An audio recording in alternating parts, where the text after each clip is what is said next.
Chapter 285. The great general, who had shaken the continent, was so young. He looked to be in his 20s. His exposed skin had a metallic bronze luster. He wore an armor without a helmet, with bright jewels hanging on his chest and ribbons on his shoulders. He was tall and strong, with short curly hair, a high nose, and deep eyes. His eyes were clear and deep, as if they were magical. Surrounded by his guards, Darius passed by a small town.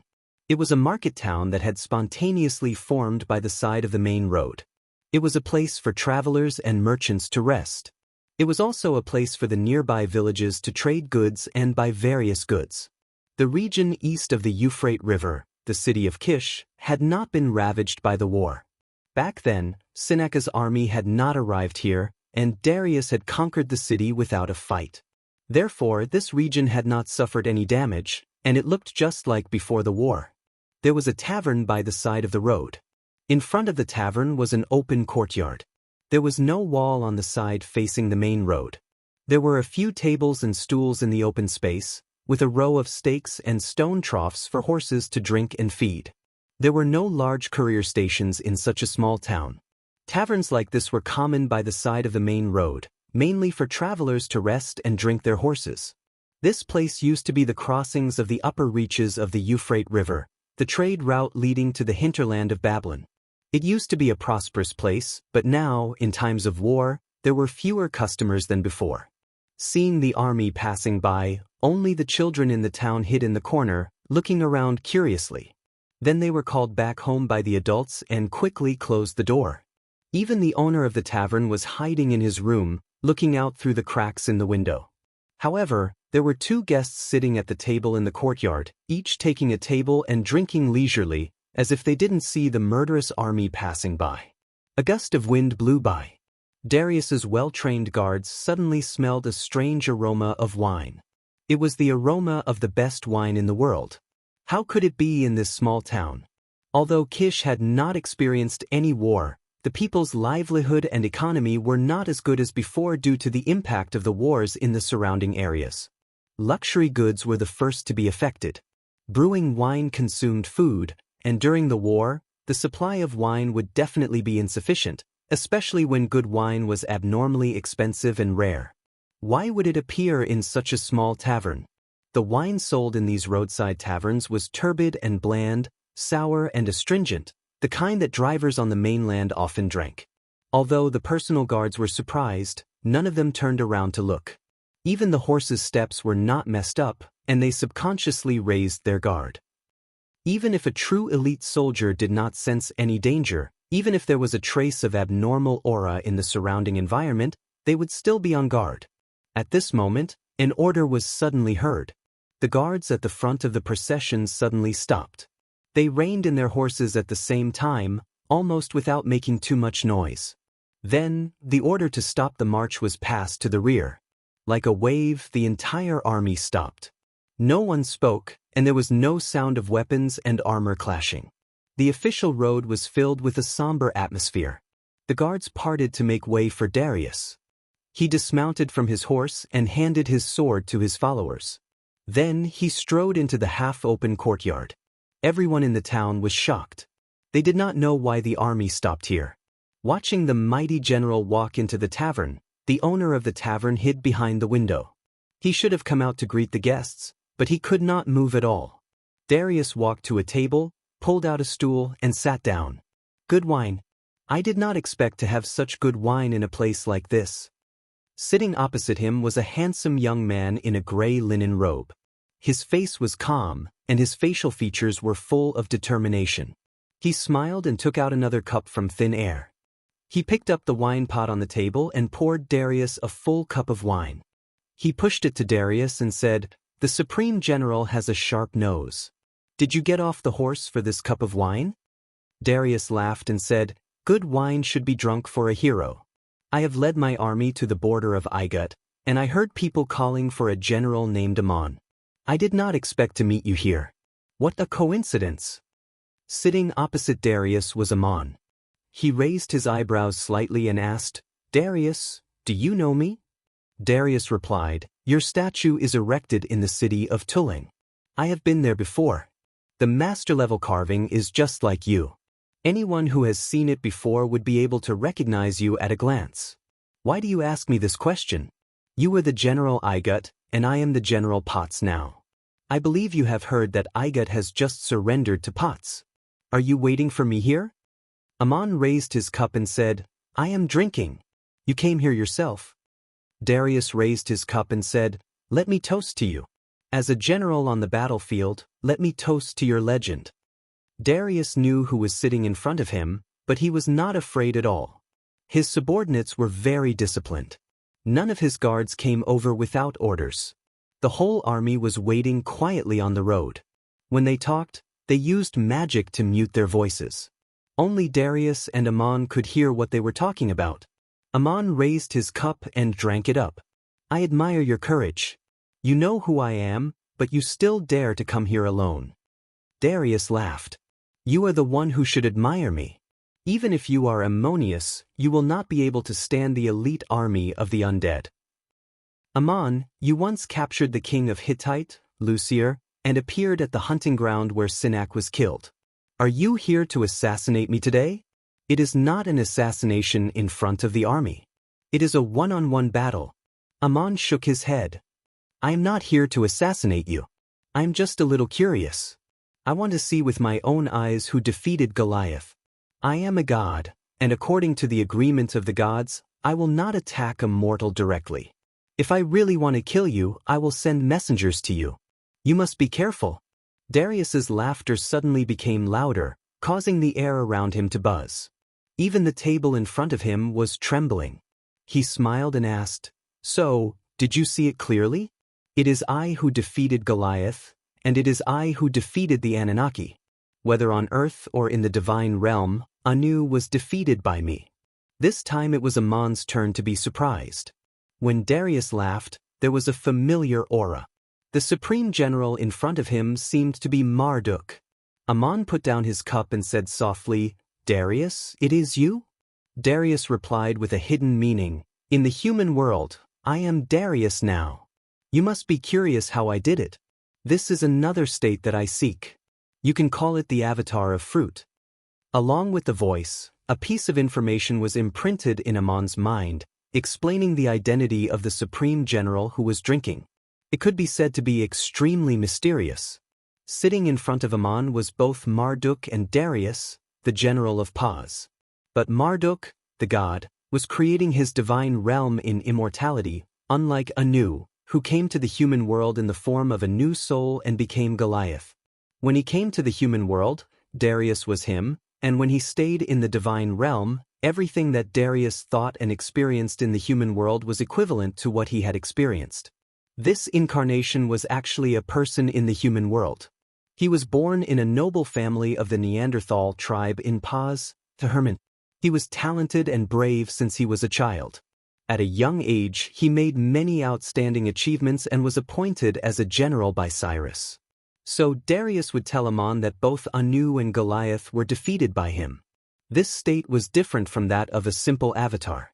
In fact, after Amon broke through the 9th level, he could split into another identity to act, and after becoming a god, he could naturally also change into various forms to face the world, but the situation was different from that of Darius. Everything that Darius did on Earth was the confirmation of Marduk, his experiences were Marduk's knowledge, and the power that he cultivated would also become Marduk's growing power. Whether Darius, the man, could transcend eternal life, as long as he came to the human world and confirmed what Marduk wanted, it would be a success. And when Marduk came to the human world, it was as Darius. At this time, Darius would have the power of Marduk. Today, Amon could not do this, nor could Anu, the creator of the Anunnaki divine clan, and Anila, the creator of the Ennead divine clan, but Marduk had done it. Amon had been exploring higher realms of existence, and Darius, or Marduk, in front of him had given him a good confirmation, worthy of careful consideration. Amon could not help but be stunned, and asked in a deep voice, Why are you telling me this? Darius's smile actually looked a little naive, like a child wearing a new dress, or like an adult, getting a good position, always can't help but want to show off to his neighbors. I am very lonely now. Who else can understand what I am feeling at this moment? Only you, Timon. Thank you for making a special trip here to prepare good wine for me. How considerate. Aman continued to pour wine expressionlessly. I have to thank you too, at least you have given me an inspiration. Marduk's smile became a little cunning again. If that's the case, then I have to thank you even more. I heard that you have the title of Emperor Killer. Wherever you appear, there is always a human emperor who will be unlucky. I came to meet him this time, but I met you outside the city of Kish. According to Cyrus the Great's schedule, he should arrive in Kish this afternoon, but now it seems that he will not be able to. Like you, I am a god, and I will not directly attack a mortal unless he challenges me. Besides, I have my promise, and I will not hurt a king who believes in me.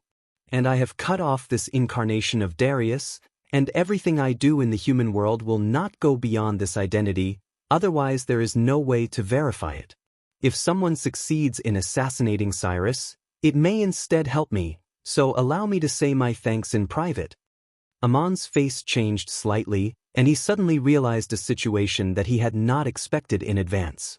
Even if Samir and Faust really succeeded in assassinating Cyrus, it was likely that they would not be able to save the Assyrian Empire. This assassination was based on the speculation that once Cyrus died, the tribes of Pots would fall into civil strife, and the newly established provinces would fall apart. Now it seemed that if Cyrus really died, the tribes of Pots would seize power in internal strife. But there was still such a supreme general with a large army, and his talent was no less than that of Cyrus, so they could take advantage of this opportunity to clean up the situation and ascend to the throne. Aman could even see that Darius would become an even more dazzling emperor of Pots in the human world. According to the first plan formulated by Bright Moon Knight, the assassination of Cyrus should be today, and whether they succeeded or not, the result was probably already set, and even if Aman wanted to stop it, it would be too late. With Darius here, the final result for the Assyrian Empire would be the same whether Cyrus died or not. But Darius just sat in front of him and drank, using magic to conceal his breath and talking with Aman. At this moment, Aman could not get accurate news from afar, so he could only sit here and drink with him, listening to the Supreme General of Pots talk in a boastful tone. Aman raised his cup again and said, Marduk, I want to congratulate you on the creation of another Supreme General of Pots in the human world. Darius smiled and raised his cup. You should call me Darius. As for the throne of Pots, I'm afraid it will take some time before I can obtain it. If there is no internal strife in Pots, there will be no such opportunity. My actions in the human world cannot go beyond the identity of Darius, and it may take some time to settle the situation. Did you send an emissary to participate in the assassination of Cyrus? Don't worry, my emissaries will not participate. Whether they can escape or not depends on their own ability. Aman's mood had calmed down, and he said lightly, What is there to be happy about? Get ready to go back to Pots to quell the rebellion. No matter how powerful General Darius is, it will take a few years. Darius was still smiling. Of course I am happy. Although I can't welcome Cyrus the Great, there is Ammonius who has set up the most beautiful wine in the world to wait for me, the future Supreme General of Pots. As I said when I sat down, a good wine should be drunk for a hero. At this moment, suddenly, a very impatient voice sounded, A good wine should be drunk for a hero? Are you kidding me? Good wine should be shared with beautiful women. The so-called heroes have always been drinking strong wine or bitter wine. As gods, is there a need for the two of you to sit in this place with the best wine in the world? How boring! Now that you are in the human world, you should drink the wine here in such a tavern. This is fun. The two gods were shocked at the same time and turned to look at a corner of the courtyard. There was originally a person sitting there. Although Aman and Darius had paid attention to him just now, they did not find anything unusual, so they did not pay attention to him. When they spoke, they isolated their voices. Not to mention the soldiers on the road, even the other gods could not hear them. But this person heard them. Not only did he hear them, but his voice penetrated the isolated space and reached Aman and Darius's ears. Darius turned around and shouted, Who are you? Why are you here? The person stood up and put down the wineglass. The glass was filled with the sour and bitter wine sold in this tavern. He was a middle-aged man. When he was sitting there, he did not attract much attention. Now that he stood up and spoke, there was a kind of dignified air about him. Even in front of Darius and Ammon, he did not seem to be affected. He smiled and waved his hand. I did not mean to eavesdrop on you two. It was you who insisted on sitting next to me and talking about these things. It was as if you were talking to me. Ammon stood up and bowed. May I know who you are? The middle-aged man had broad shoulders and a thick back. His long blonde hair and beard were neatly combed. His blue eyes seemed to be bottomless. He smiled and said, I came to the human world to pick up girls. I just happened to pass by. You two continue to talk. I will continue to look for my wine and beauties. The human world is so beautiful. Life is so wonderful. You two, why do you work so hard for nothing? As he spoke, he put the money on the table and walked away with his hands clasped behind his back. On the road, he passed through the army and disappeared. Those soldiers in bright armor were still standing solemnly in formation. Unexpectedly, no one saw him. Darius and Ammon looked at each other. Darius, who had been showing off a moment ago, now seemed to have lost interest. He asked Ammon, Do you know this person? Ammon shook his head. I have never seen him. Darius muttered to himself, He can hear us, he can make himself visible to us, and no one can see him. Among the gods, I can only think of Anu and Anu who can do this. But it can't be them. Could it be Zeus? Ammon answered for him. Darius slapped the table. Yes, it should be him. Zeus, the lord of Olympus. What is he doing here? Ammon shrugged. He has already said that he is here to pick up girls. He just happened to pass by. Darius, how can there be such a coincidence? Ammon sighed. It is indeed a coincidence. The three most powerful gods on the continent are sitting and drinking in a tavern like this at the same time. I can't believe it either, but it happened. Darius turned out to be the human incarnation of Marduk. This made Ammon realize that Samir and Faust's assassination of Cyrus was a futile risk. But as long as one lived in the world, one had to do something for one's vows. But in Marduk's view, doing so was equivalent to helping him indirectly. So when he picked up the wine opposite Ammon, he looked like a child showing off his new clothes. But the sudden appearance and departure of Zeus was beyond their expectations. The two could not figure out what the Lord of Olympus wanted to do. The best wine in the world could no longer taste it.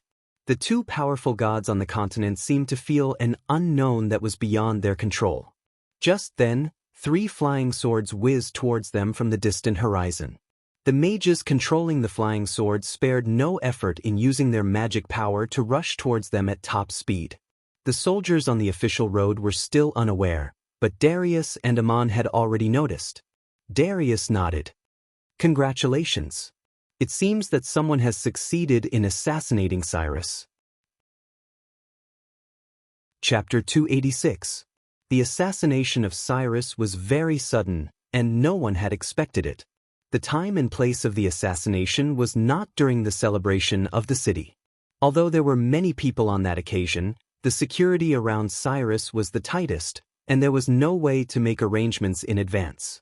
In Bright Moon Knight's view, it was not a good opportunity for the assassination.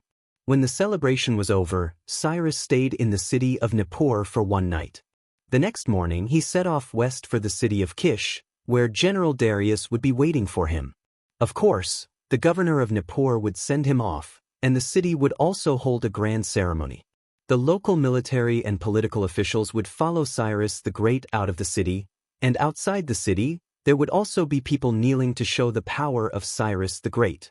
The guards had long been on guard outside the city gate to prevent any assassins from sneaking into the crowd. Cyrus the Great was also guarded by masters.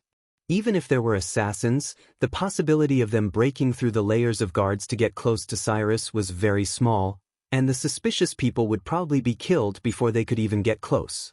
The incident happened suddenly when Cyrus the Great left the city, when everyone's guard was at its lowest. At that time, the military and political officials of the city of Nippur were lined up in the city with the carriage, and the guards that Cyrus the Great relied on were already outside the city. Cyrus's carriage happened to pass through the city gate. This was an almost impossible place to assassinate because Cyrus was in the city gate and the tower was heavily guarded. There were experts in front and behind him, inside and outside the city, and yet someone had fired an arrow. The arrow was shot from within the city. The archer was standing among the crowd watching Cyrus the Great's chariot leave the city. If Ammon saw this arrow, he would not be unfamiliar with it. It was a giant black arrow engraved with the inscriptions of magic. The arrow was shot with terrifying momentum, and with a sound like a tsunami, it streaked through the air. Drawing a parabola, he passed by the group of officials who were sending him off, and shot towards the city gate. The giant arrow flew through the air with a terrible shock wave, and wherever it passed, people and horses were thrown off their feet. The arrow came from behind, which surprised everyone. According to common sense, if an assassin really wanted to kill Cyrus, he should have set up an ambush outside the city. But the imperial guards around Cyrus were well trained and did not panic because of the power of the arrow. Countless rays of sword light slashed at the sky, and the mages cast various magic spells to protect the inside of the gate. The arrow was imbued with powerful energy and clashed with several sword auras in the air. It paused for a few seconds before continuing forward. It was almost the same situation as when the Holy Maiden of Isis was assassinated. But no matter how powerful the arrow was, it could not penetrate the protection set up by the mages. Unexpectedly, the arrow did not shoot at Cyrus. At the last moment, it turned upward and hit the wall right above the gate. With a loud bang, the entire tower collapsed. The west gate of the city of Dnieper needed to be introduced. Below the thick city wall was the city gate, and above the city gate was a tower. It looked sturdy and majestic, and it was brand new. When Cynic attacked the city of Dnieper, the gate was destroyed by a catapult, and the tower was set on fire. Although the gate was repaired later, it was only a simple restoration of its defensive function. Upon receiving the news that Cyrus the Great was about to arrive, the local military and political officials urgently conscripted laborers and craftsmen to repair two magnificent city towers, the East Gate and the West Gate, because they were places to welcome and bid farewell to Cyrus the Great. The West Tower was completed just a few days before the arrival of Cyrus the Great. It was built overnight without sparing manpower and material. Of course, there were city guards and mages supervising the work during the construction to prevent the craftsmen from cutting corners or using other tricks. Even every layer of brick had to be inspected. No one expected that there would be any problems with the tower. But there was a trap in the tower, set up by Bright Moon Knight, who was proficient in assassination. Bright Moon Knight and Dums did not follow Queen Samir to the border patrol. They left Assur ahead of time and came to the new province of Pots. Bright Moon Knight somehow managed to sneak into the craftsmen who were building the tower. Dnieper was a city that had recently been occupied by Pots, and most of its residents had been moved here by Cynic. The occupying forces of Pots were not familiar with the local people. They urgently summoned the craftsmen to build the tower, but they could only conduct a strict body search and careful inspection. They could not verify the identity of the craftsmen one by one, which gave Bright Moon Knight an opportunity.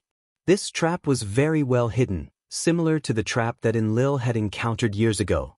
When the tower was completed, even a supreme mage would not be able to detect any abnormalities when he scanned it with detection magic.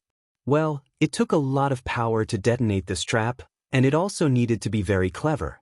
For those who did not know the inside story, even if they used a catapult to destroy the tower, the trap would not react. The archer was not Samir, but Bright Moon Knight herself who had set the trap. When the black magic arrow arced through the air and shot towards the gate, there was suddenly a green light wrapped around the arrow, and it was as if it had been entangled by a giant green snake, turning horizontally and shooting into the tower. This was Dum's help. 2 rows of thin stone bricks above the gate turned into quicksand-like fragments at the same time, as if they had been cut by a knife, and a terrible huge crack appeared. The support structure of this building was not afraid of a small number of stones cracking, but of the sudden sliding and displacement of the whole structure. And the trap set by Bright Moon Knight was hidden because it did not turn all the stone bricks in the 2 cracks into powder. Only through the impact of the energy of the giant arrow, it instantly cracked 2 pieces of stone deep in the wall, and then under the huge weight of the tower, the gate would collapse. And Cyrus happened to pass by, and his calculation could not be said to be not exquisite. Bright Moon Knight shot the arrow, and then saw the tower collapse, but he did not even look at it, leaped high with a roar, turned around, and flew away. His task had been completed, and his identity as an assassin had been exposed, so naturally he had to escape thousands of miles away. The main guards of Nippur were around the west gate, so he ran east.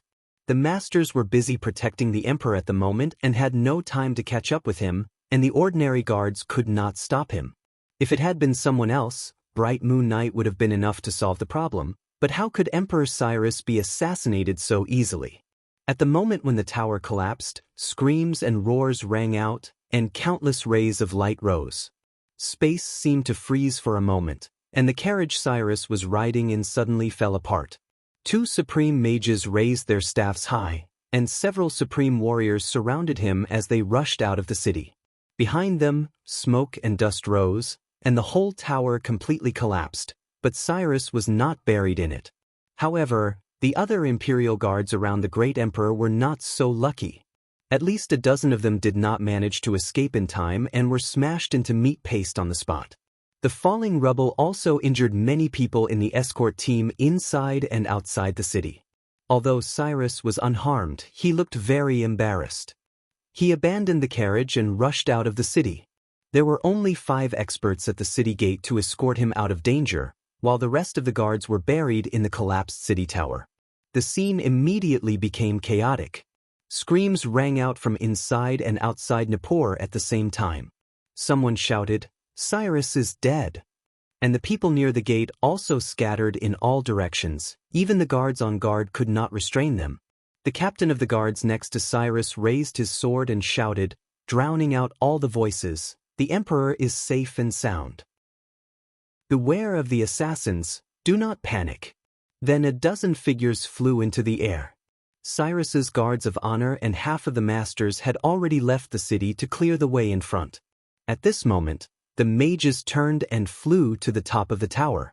The assassin had appeared inside the city, and Ming Yuyi had already escaped. However, another figure flew high into the sky, dressed in a black robe and holding a staff. He flew over like an eagle and threw out several scrolls with a wave of his hand. Although the scrolls did not consume the user's own magic power, they still required the user to control the range of their attack. Accurately locking onto a target is much more difficult than randomly throwing them out. Furthermore, controlling 2 scrolls is more than twice as difficult as controlling 1 scroll. The more powerful the scroll is, the more powerful it is. The more powerful the scroll. But this person actually threw out 6 high-level attack scrolls at the same time, firmly targeting the guards who had just rushed out of the smoke and dust. They were all launched almost at the same time. This assassin was Faust. Faust flew into the sky and threw out the scrolls, which was tantamount to exposing himself and attracting all the attention. He simply did not care about his life. When the scrolls flew out, he couldn't immediately escape. He had to control the direction of the attack after the scrolls were launched, otherwise he wouldn't be able to lock on to a target. He could only grit his teeth and wave his staff, adding several magic shields on himself. Light shone in the air, and the arrows on the ground were like rain, almost all of them hitting Faust in the air. The arrows shot by ordinary warriors weren't dangerous, but the arrows shot by the elite warriors at Cyrus's side were astonishingly powerful. Mixed among the arrows were all sorts of weapons, such as axes, flagpoles, spears, swords, and so on. Some of the warriors weren't equipped with bows and arrows, so they simply slashed out with the weapons in their hands. All kinds of explosions and shockwaves from the energy explosions spread in all directions. All kinds of weapon fragments flew everywhere in the air. The places close to the ground were filled with smoke, light, and flames. 7 or 8 figures fell from the sky with miserable cries. It wasn't that these mages couldn't dodge when the scrolls exploded, but they had to protect Cyrus the Great on the ground, and could only stubbornly block this round of attacks. The magic shields around Faust's body were shattered in almost an instant, and the black robe on his body was torn to shreds, revealing his long white gown. He spat out a mouthful of blood, and the staff in his hand fell to the ground. It was swept up by the surging power and sent flying into the distance towards the city. At this moment, a green light flew out, transforming into a terrifying serpent in the air that wrapped around Faust's body and fiercely shot towards the north. Dums had gone to pick up the seriously injured Faust, but the experts around Cyrus had no time to give chase, because the real assassination of Emperor Boz just happened to be happening at this very moment. The unforeseen event happened too quickly, and the scene was too chaotic. First, the city tower collapsed, and Cyrus abandoned his carriage and rushed out of the city. Apart from a few experts around him, the guards on both sides of the carriage were all killed in action. The collapse of the city tower also split his escort team into two, and the front and back could not communicate with each other. The people who came to see him off cried out in fear. The people inside the city didn't know what the situation outside the city was like, and the people outside the city were even less clear about the situation inside the city. In the midst of the chaos, Faust dropped down from the sky and threw out the scroll. In an instant, another violent explosion occurred. Not only did the mages who had just flown into the sky fall to the ground, the warriors near the city gate were also thrown into a complete mess.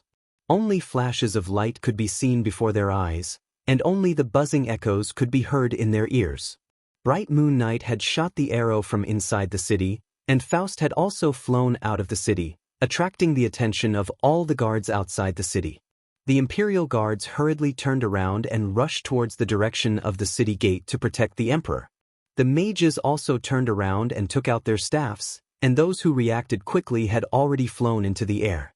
The guards outside the city relaxed for a moment, and Cyrus the Great himself also turned around to look at the top of the city tower. Just as Faust was about to be sent flying, Samir finally made his move. The Empress was dressed in shabby clothes, and her robe was very loose with patches. She looked like a poor woman who was slightly exhausted, mingling with the crowd outside the city to watch the show. When Cyrus' honor guards left the city, she also prostrated herself in the crowd to pay her respects. After the great change, screams of horror rang out. The power of Faust's attack spread far and wide, and the panicked people were swept to the ground one after another while running around. Samir took advantage of the situation and somersaulted. When she landed, she happened to be in a half-kneeling position. She had already steadily knocked her bow. The bow was the magic bow she often used, but the arrow was the fanged arrow that Gilgamesh had used to assassinate Sinek. The white-fanged arrow was shot out, mixed with the shock waves of various kinds of magic energy, and flashed away. It seemed as if it had passed through time and space, appearing to be light and silent.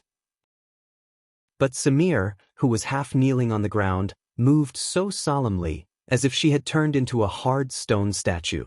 All the strength in her body seemed to have been sucked out by the arrow. The guards who were turning to look behind them did not stop the arrow, and most of the Imperial Guards did not even notice it at all. If Samir's arrow had been used to assassinate Cyrus, it would have been powerful, but it was also unlikely to succeed. But now was a good opportunity. The earth-shattering attacks inside the city were all a cover for the silent arrow outside the city. The captain of the guards next to Cyrus suddenly became alert. He turned around and swung his fist with all his might. The sword in his hand had just flown into the sky. The other supreme mage closest to Cyrus also sensed the danger. In a moment of desperation, he shook his staff and covered Cyrus with a layer of tough and invisible air elemental armor. With a bang, the captain of Cyrus's imperial bodyguards flew back with a muffled groan. A white arrow mysteriously appeared and shot Cyrus. The arrow was so fast that it could hardly be seen with the naked eye. It was silent, but it contained a huge amount of energy, enough to send a hurried supreme warrior flying. Affected by the air elemental armor, the arrow slowed down, even leaving a dazzling light in the air. But it still passed through the air elemental armor and sank into the back of Cyrus. It came out from his chest and landed lightly on the ground. There was not even a trace of blood on the shaft. Cyrus was hit in the back by the arrow. The all-powerful emperor slowly reached out to cover the broken part of his breastplate and looked at the arrow on the ground with an incredulous expression. It seemed that it took a while for him to realize what had happened. He wanted to turn around to see who the assassin was, but as soon as he moved, his legs gave way and he was about to fall. The imperial guards rushed up to support him, and the light from the priest's staff enveloped him. There were cries of alarm in his ears, but the sound became more and more distant and ethereal. His vision darkened, and blood had stained the armor on his chest and back. There was still a lot of noise in the city of Nippur, but there was a strange silence outside the city gate. Except for the few masters around Cyrus who shouted in horror, "Your Majesty!" The imperial guards around him were all stunned, unable to believe what they had seen with their own eyes. The outermost soldiers of the Guard of Honor were the first to see Samir's movements and immediately rushed forward to catch the assassin. But at this moment, there was a sound of waves surging in the wilderness, and almost everyone was hallucinating. The earth was surging and undulating, turning into a wave, and the waves were rolling to drown everyone. People waved their arms and screamed in horror, but even they could not hear the sounds in their throats. This was an illusion launched by Rulio. Several high-grade achievers immediately focused their minds and broke the illusion's interference, but they only saw the people and soldiers struggling in panic. The assassin who shot the arrow had disappeared. The assassination plan of Bright Moon Knight was naturally based on the style of the best assassin on the continent. Everyone would launch the most dangerous blow at the most appropriate moment, and then escape without getting entangled. The last arrow finally hit its target. Samel only had one chance to kill Cyrus, and she succeeded. One could imagine the chaos in the city of Nippur that day. Cyrus the Great was unexpectedly assassinated, and all the masters immediately began to track down the assassin. At the same time, some people rushed to the city of Kish to report to General Darius, who came to welcome the emperor, but the assassin had already escaped without a trace. According to the original plan, after the assassination, Samir would sneak back to the Assyrian border and continue to patrol the border guards, while Faust would be ordered to return to Nippur to deal with the possible complications. No one knew that they had left quietly, and everything seemed to be carried out seamlessly. The injured Faust returned the fastest, because Dums, who took him away, was astonishingly fast. A day after Faust's return, Samir, escorted by Rulio, returned to the queen's carriage. Cyrus was dead, and Nippur would certainly be in chaos for a while. The Assyrian Empire finally had a chance to breathe, but the fate of Assyria depended on whether they could take this opportunity to restore their strength. Samir sent Faust back to the capital, and at the same time secretly told him not to rush back. He also told him not to let his injury worsen, and to focus on healing after returning to the capital. But he could not reveal that he was seriously injured, so as not to arouse suspicion. However, Faust did not listen to the queen's advice. He was eager to return, and regardless of his injury he rushed back to Nippur almost day and night. The actions of the sage imperial preceptor were not surprising, because no one knew that he was injured, and the news that Cyrus the Great had been assassinated had already spread, so it was reasonable for the empress to urgently send him back to the imperial capital during her inspection. Chapter 287. No one could see any injuries on Faust's body. Perhaps it was because he had worked through the night. The Supreme Mage's expression was slightly weary. Faust's injuries were not light, but the sage imperial teacher had his own sense of propriety. He could hide it well, not letting others see through him, and not letting his injuries flare up and endanger his life. He was the most brilliant mage in the empire. Faust was in such a hurry because he wanted to return to the capital as soon as possible to release Meganlii. When he returned, the empress' pardon would take effect. With the death of Cyrus, Faust felt as if a heavy burden had been lifted from his shoulders. He finally felt a trace of real relief, and the inexplicable sense of guilt in his heart also faded a lot. Empress Samir pardoned Meganlii. The content of the pardon was very simple. It was roughly as follows. Meganlii had prayed in the shrine, begging the gods to grant her magic medicine to cure the illness of Hisma's mother. Her pious prayers moved the gods and were heard by the sage imperial teacher, Faust, who granted her the best healing medicine. Meganlii's sincerity had passed the test of the gods, and it was impossible for her to be the murderer of the matriarch. The sage imperial teacher, Faust, who the whole nation believed in, could testify to this, and no one could doubt him. As for Hisma's death, it was an accident. The warrior could not stand steadily due to his injuries and fell to the ground, crashing into the wall and dying. Identifying Maganlii as the murderer is a blasphemy against the will of the gods and disrespectful to the sage imperial teacher. Samir's way of doing things was simple and clear.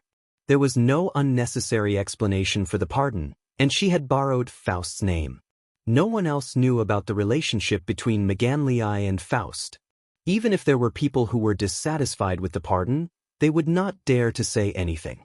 If there were complaints in private, it would only be directed at the Empress, and it would not affect Faust's reputation. Instead, it would show the Empress respect for Faust. If Faust was smart, he would not have personally delivered the pardon, or even sent someone himself. He would have found a seemingly unrelated person and sent the pardon in the name of the Empress. But as soon as he entered Niue City, he rushed to the prison. In the eyes of outsiders, this might be the only thing that the sage imperial tutor had done that went against common sense. But Faust couldn't care less. Maganlii had been detained for almost a month as a prisoner on death row. She didn't know that she would be pardoned, and had been waiting for death in despair. Would that kind and weak woman be able to bear it? Now that Faust had suddenly been ordered to return to the capital during his inspection with the Empress, it had long attracted the attention of various forces in Niue City. But this sage imperial preceptor didn't go to the temple, nor did he go to the government office. After entering the city, he went straight to the prison. The sheriff and the officials of the empire's justice department also rushed over. They did not know what had happened, but they were worried that it had something to do with their duties. Faust's arrival gave the guards of the prison a fright. According to their recollection, the sage imperial preceptor had never come to such a place before. This place was gloomy and filthy, symbolizing the sinful corner of the imperial capital. It was indeed not a place that Faust should come to. Everyone waited for Faust to dismount from his horse in fear and trepidation.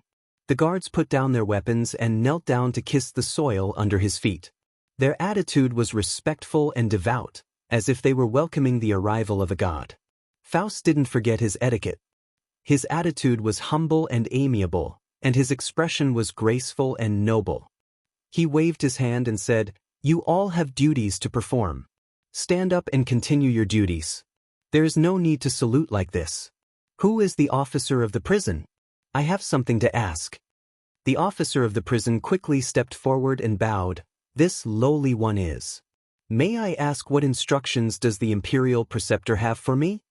The officer of the prison should have invited Faust to his own magistrate's office to sit down and talk, but his magistrate's office was a little shabby.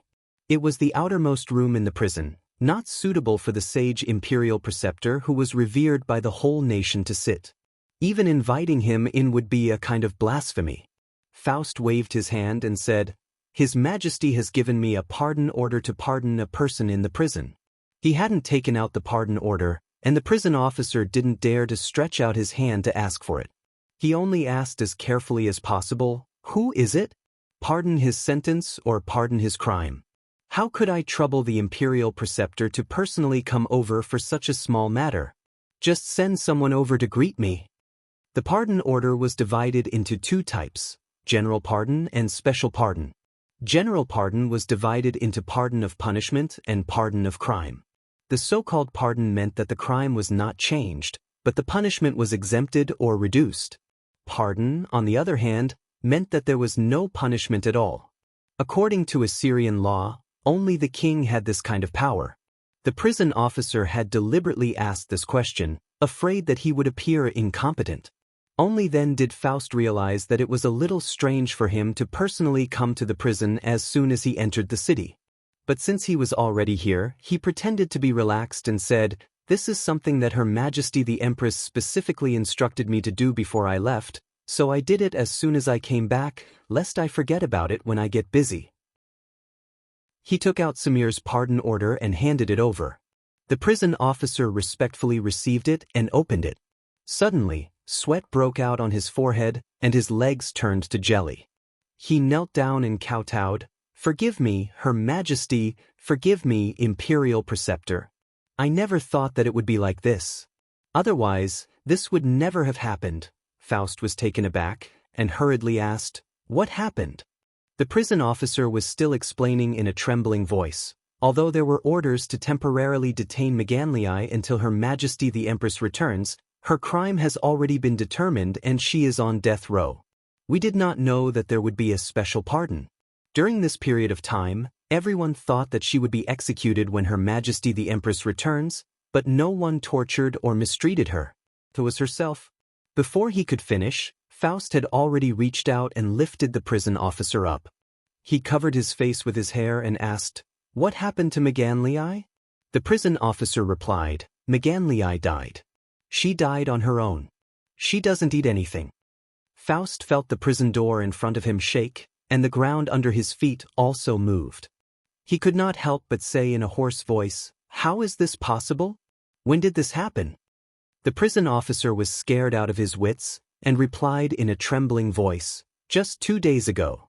The weather has been too hot recently, and no one has come to collect the corpse. She was just cremated yesterday. She died without any pain at all. She seemed to be smiling. Someone heard that she had been singing the entire night before. It was a song of blessings and praises to the gods. She must have been received by the gods to heaven." The prison officer was caught off guard and was lifted up by Faust. His entire body was suspended in midair, unable to move. Faust suddenly loosened his grip, and the prison officer fell to the ground with a plop. He hurriedly climbed back up and shouted, "Lord Imperial Preceptor!" Faust stood there, swaying once, twice, thrice. Finally, he could no longer support himself and fell backwards. His attendants had long since cried out in alarm to support him, but when they looked again, Faust had already fainted. His injuries had flared up. He had thought that these injuries could be completely controlled, but at this moment, they were so violent that Faust's vision turned black, as if he had been transported to another world. In the eyes of others, the sage imperial preceptor had suddenly fainted, but Faust himself felt as if he was awake, only that he had sunk into darkness. Everything in the darkness was light, as if the soul had already left the body. Faust heard a faintly discernible song. It was Megantears singing, "It's him! It's him! Where did the happiness and pain of the world come from? In the first night of passion when I first saw you. It's him! It's him! Who saved me from my lowly helplessness? I waited for you in the secluded courtyard. It's him! It's him! Do you know how difficult it was for me to approach? But I still snuggled by your side. It's him! It's him! Who left in sorrow with the sound of the bell. Please do not mention me to anyone. It's him! It's him! Whose gaze is the god watching me? I knew you would come," Faust struggled to shout. "Megantears! Why didn't you wait for me to return?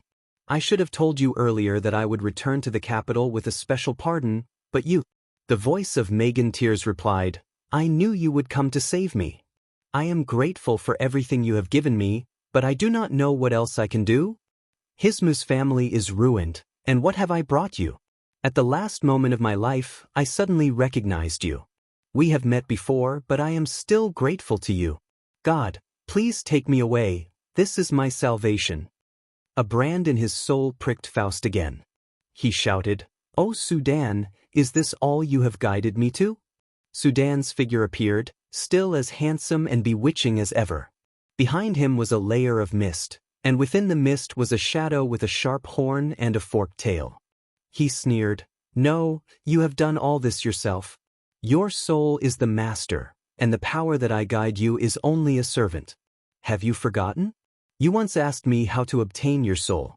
In fact, no one can obtain your soul unless you voluntarily submit. The brand I have left in your heart has only awakened your desires, ideals, and struggles. It is you who have given all the answers. I tell you, my name is Sudan. When I am in your heart, you are me. Just like when you heard the song of Megantears, it was her, the one in your heart, who was singing." Faust shouted, "No, I am not you." Sudan said, "Then open your eyes and see what choice you have made. In fact, everyone has a you in their heart. I have seen too many." Faust said in a hoarse voice, "I should not hate you. I have done all this, and I must face it, face the me in my heart. But Sudan, my soul no longer belongs to you." Sudan's voice suddenly changed, It has never belonged to me. At the same time, his appearance changed as well, unexpectedly turning into the figure of Ammon. Faust was aghast. It is you. Ammon said, It is me, it was me in the beginning. The so-called Sudan is a title given to me by Seth, and the brand left in your soul is only a reflection of your desires. I have just arrived at Nive, and happened to see you fainting in front of the prison, so I appeared in your soul to meet you. Faust, your condition is very bad now, and you are about to pass a test, but your injuries are uncontrollable. If you have any last request, you can say it. Faust said, In this darkness, I can feel no pain. I hope that I do not open my eyes to see all this. Ammon said, You have already closed your eyes. If you do not want to open them, then leave, and you will never see this world again. If there is a new life for the soul, when you open your eyes, what do you hope to see? Faust said, A beautiful new world, the world that I have read widely and painstakingly searched for, the world that I have vowed to see. I have fought for it all my life, never stopping, and tried my best to save the Assyrian Empire, but in the end, I could not even save a single Meganlii. Ammon's tone was full of sadness. What you want is the end of the human desire, but as a mortal you cannot verify it. You have already achieved the 9th level of magic, and I have guided you to the power of the origin. When you verify it again at this time, you are faced with the endless test of life and death. You will verify countless him and her, and countless me, but your injuries are no longer bearable. Do you intend to leave in this darkness, or do you want to do something last? Officer Mao told me that Meganlii must have been received by the gods to the divine kingdom, right? She has completed her redemption. But I did not do it, did I? These were the last words that Faust said to Ammon. After saying this, Faust did not wait for Ammon to answer, and had already opened his eyes in the darkness. What he saw in front of him was not a beautiful new world, nor was it the divine kingdom that he yearned for, but the dome of the temple. The sage imperial tutor suddenly fainted in front of the prison, and was hurriedly sent back to the temple for treatment. The nobles in the capital all came to visit, each with their own thoughts, not knowing what had happened. They were all secretly worried. When Faust opened his eyes, he heard someone exclaim, Thank God, the sage imperial tutor has awakened. The old prime minister of the empire, Alpha, stood in front of the bed and asked, Lord imperial tutor, why did you rush to the prison as soon as you returned to the capital, and why did you faint in front of the prison? The news has spread, and the people are uneasy. I heard that you went to the prison with an amnesty warrant, but the person who was pardoned is already dead. What is going on? The assistant minister, Lard, also asked, Lord Imperial Tutor, are you all right? Are you feeling unwell because of overwork?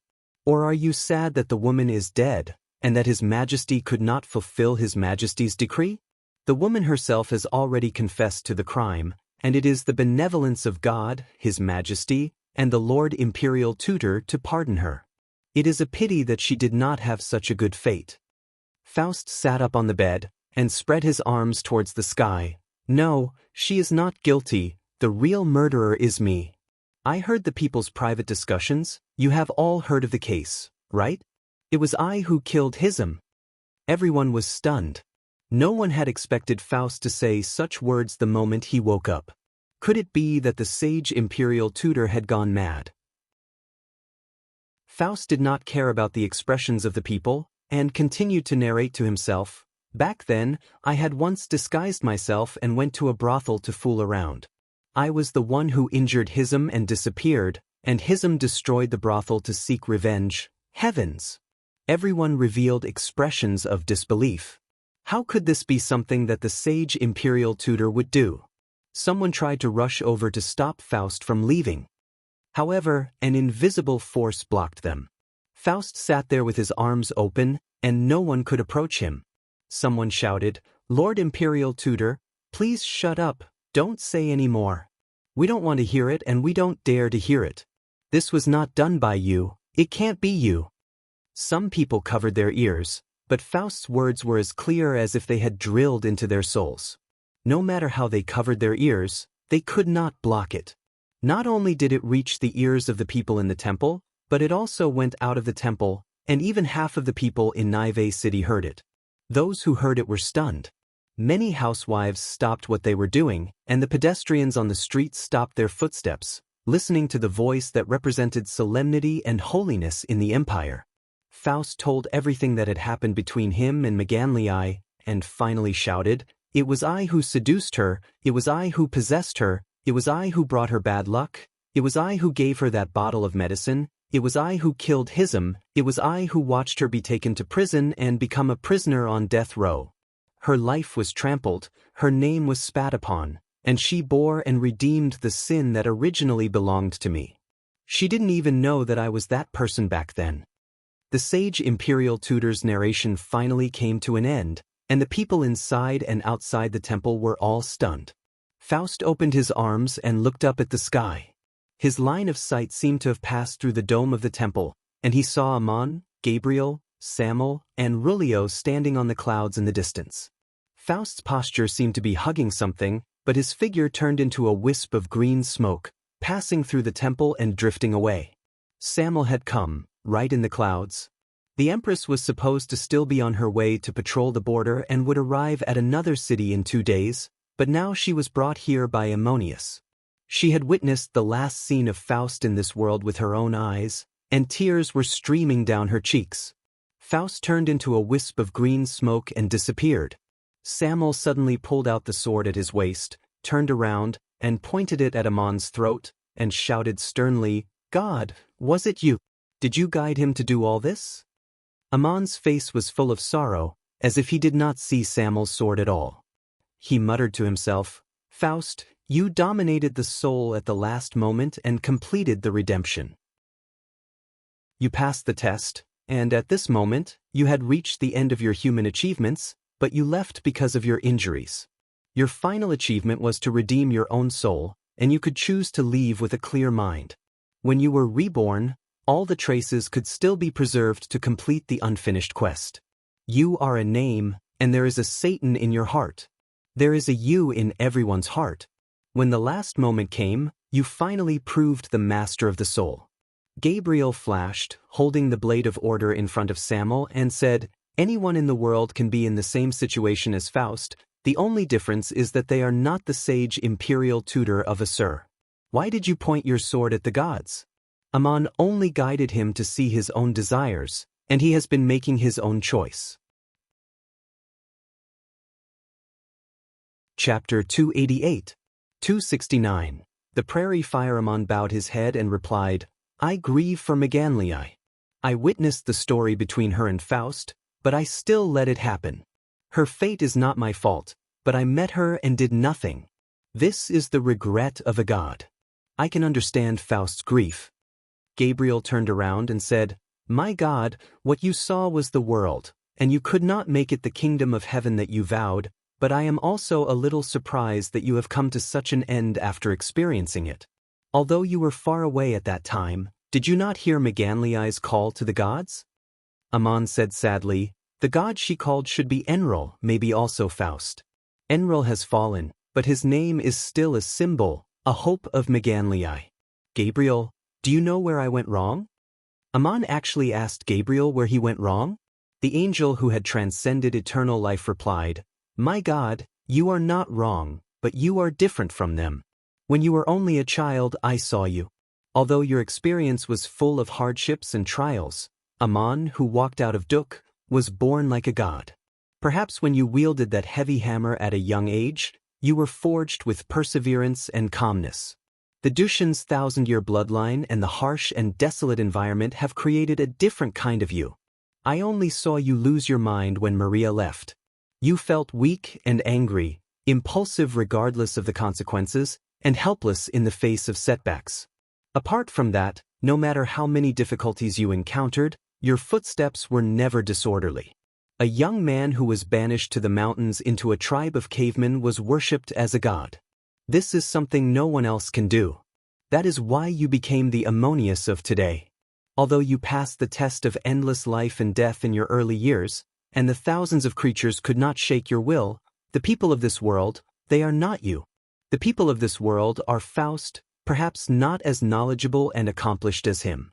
The people of this world are also Meganlii, perhaps not as humble and weak as her. You met Wendy in the gate of God and brought her back to the Garden of Eden, but can your Garden of Eden accommodate so many Faust and Meganlii?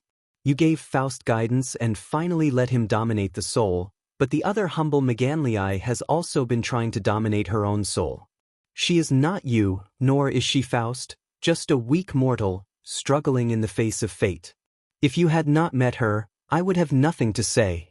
But you witnessed it, but you only focused on Faust and ignored her.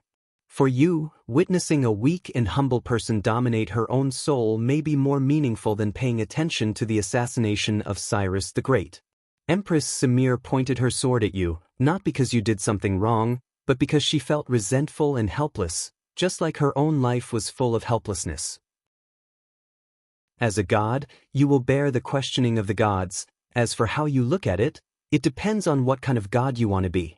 When Gabriel finished speaking, Amon looked up at the sky and said, "In the human world, the so-called strong like Faust and the so-called weak like Meganlii may be the footprints that are missing from my experience, but they are the most common ones everywhere. When I left the human world to create a divine kingdom, I did not expect to complete my final quest here, and my own experience is also full of regrets." Samir, who was at the side, was deep in thought and had slowly sheathed her sword. Amon looked at her through Gabriel's shoulder and asked, "I have told you about Marduk. Although Cyrus is dead, I am afraid there are only a few years left for the Assyrian Empire, and Potts will soon make a comeback. What are your plans?" Samir stared at the direction in which Faust disappeared and replied, "He is gone, and I understand that without him, I cannot control and govern this empire as I wish. After Seneca's death, there have been people in the kingdom who have been trying to support his son to succeed the throne and restore the previous state policy. Now I might as well leave it to them and let these people get their wish. Before the Potts Empire makes a comeback, I hope they can be prepared, but I can already see the end."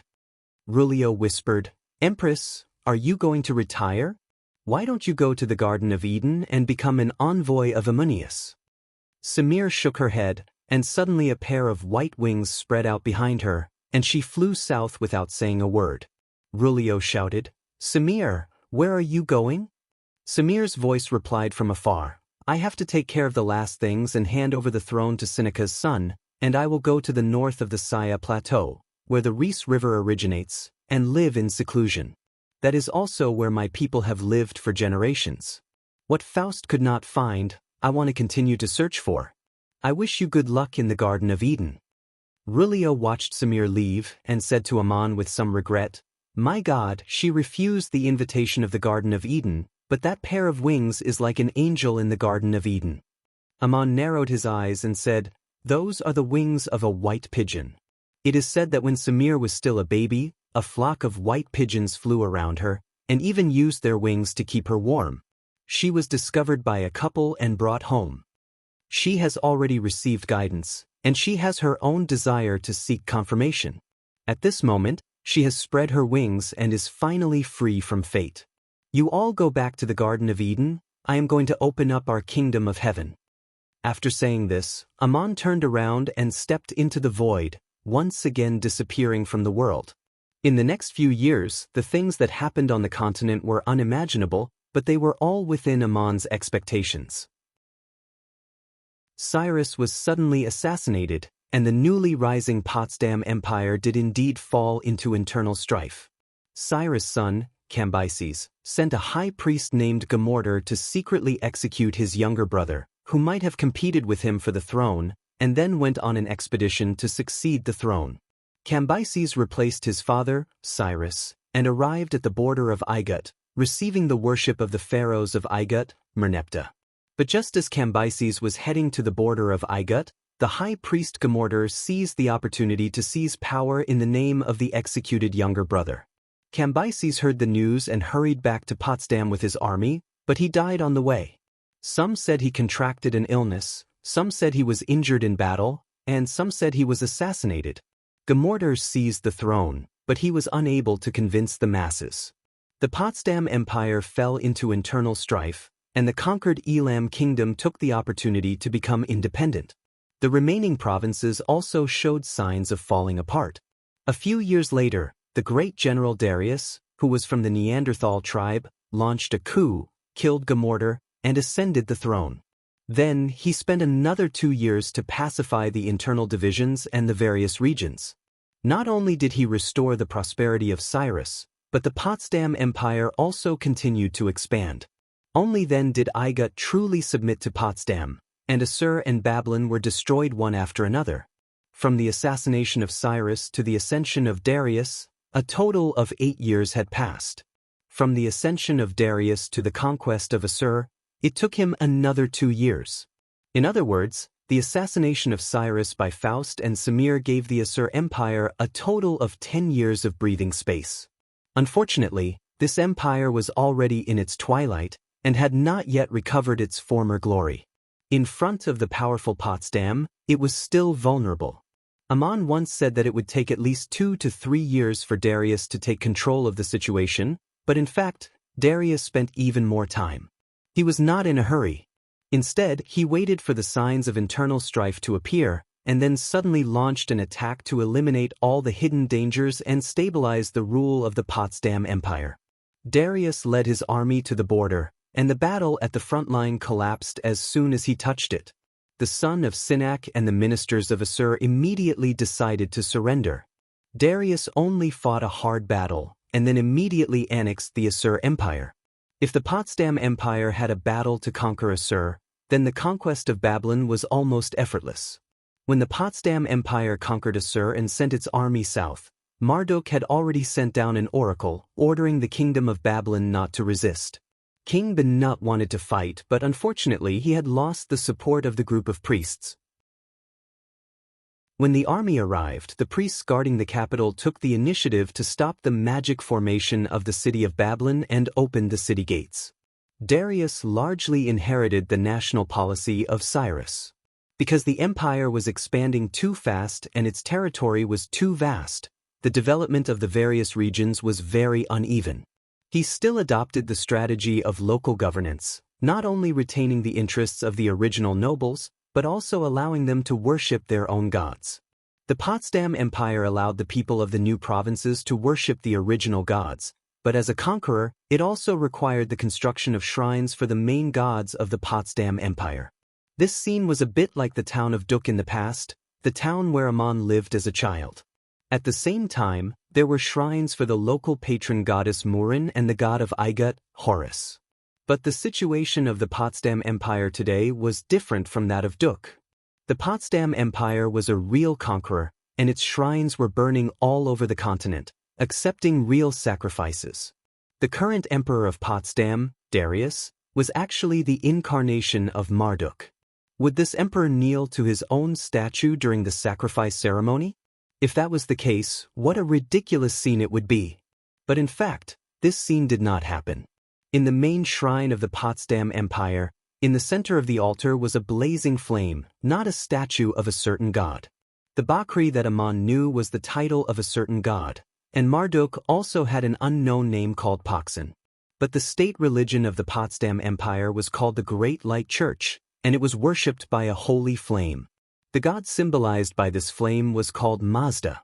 The people of Potsdam worshipped the Great Light god Mazda, and the state religion was called the Great Light Church.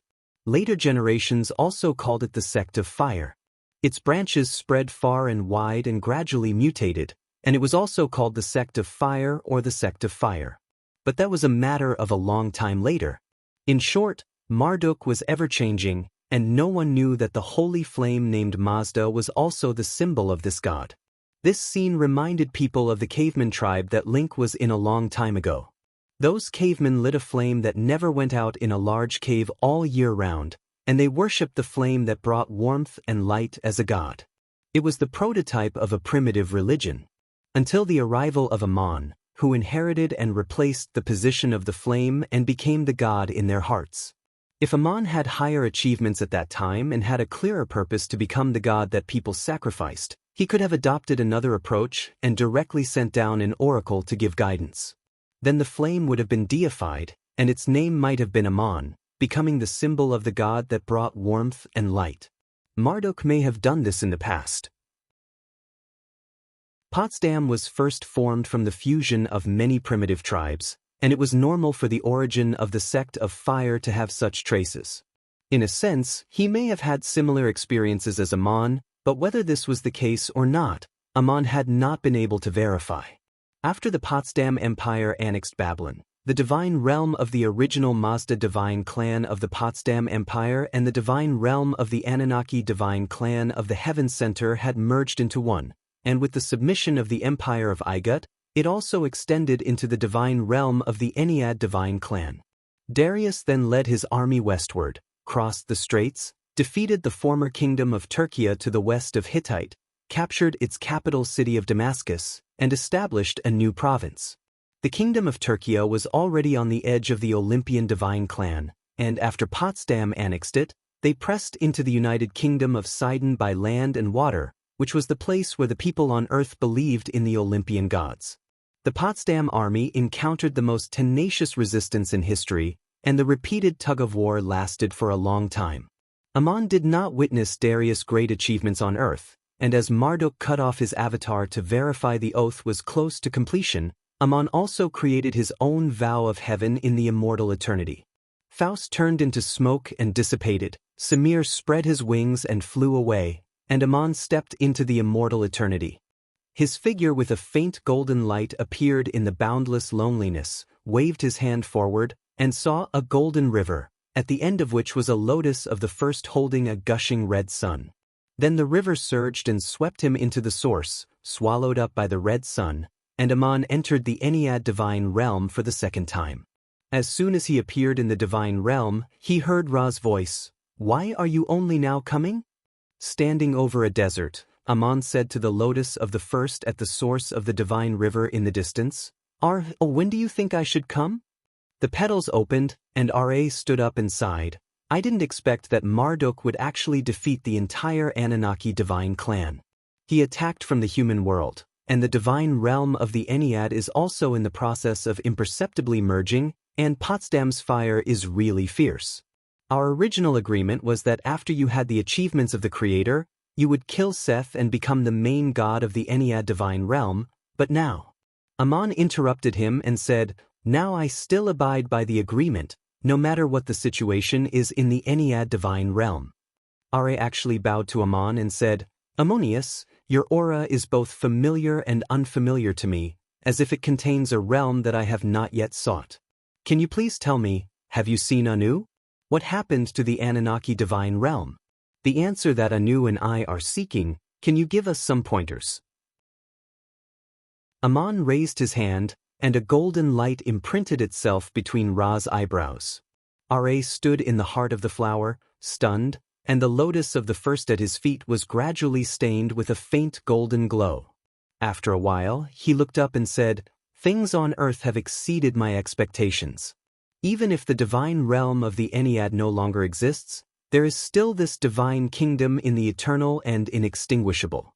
This is my promise as the God of creation. Now that I want to make the same choice as Anu, can I ask you to replace me and integrate it into your divine realm?" Ammon replied, "I had expected you to make such a request. If the divine realm of the Ennead is no longer there, or even if the empire of Igut disappears, I don't care if I replace Seth as the main god, but you want me to replace you in fulfilling the promise of the God of creation and pursue another realm of transcendence?" Ra showed a very faint smile. "Like Anu, I have reached the end of my path to become such a god of creation. I can only let go of the end of my desire to transcend the mortal world, but to let go, I can only ask for your help." Ammon asked again, "Do you know what you will face? It may be the same fate as Isis." Ra shook his head, "I don't know, but I will seek confirmation, and the vow in my heart has been made." Ammon nodded lightly, "Well, I agree to your request. But to integrate this divine realm, I must first create my divine realm. And to create my divine realm, I must complete the unfulfilled vow. This is not a matter between you and me, but also requires the gods of the Ennead to be willing to accept my guidance and become angels in the divine realm. If I don't kill Seth, there is no way to talk about it." Ra waved his hand and said, "Go, this is between you and Seth, the gods of the Ennead will not intervene." The mountains and rivers in front of him swirled away and turned into the shape of a lotus flower, and Aman stood outside the divine realm again, looking at the outline of the divine realm. On one petal of the lotus of the beginning, there was a dew-like light, and the dewdrop reflected a scene of heaven and earth, which was the world created by Seth, the creator, and belonged only to him. Seth was hiding in that dewdrop-like world, which was attached to and integrated with the divine realm of the Ennead. Others could not enter, but Ra could cast a spell to make it appear. If Aman wanted to kill Seth and Seth did not fight, he could only attack from the outside and destroy the world. Aman stood in the void and raised his arm, and the golden light in his palm turned into a silver glow, which extended into the shape of the Blade of Order. This was a transformation of Aman's great magical power out of nothing. It had the same power and use as the Blade of Order. With the Blade of Order in his hand, Aman condensed all his magical power and flew it out.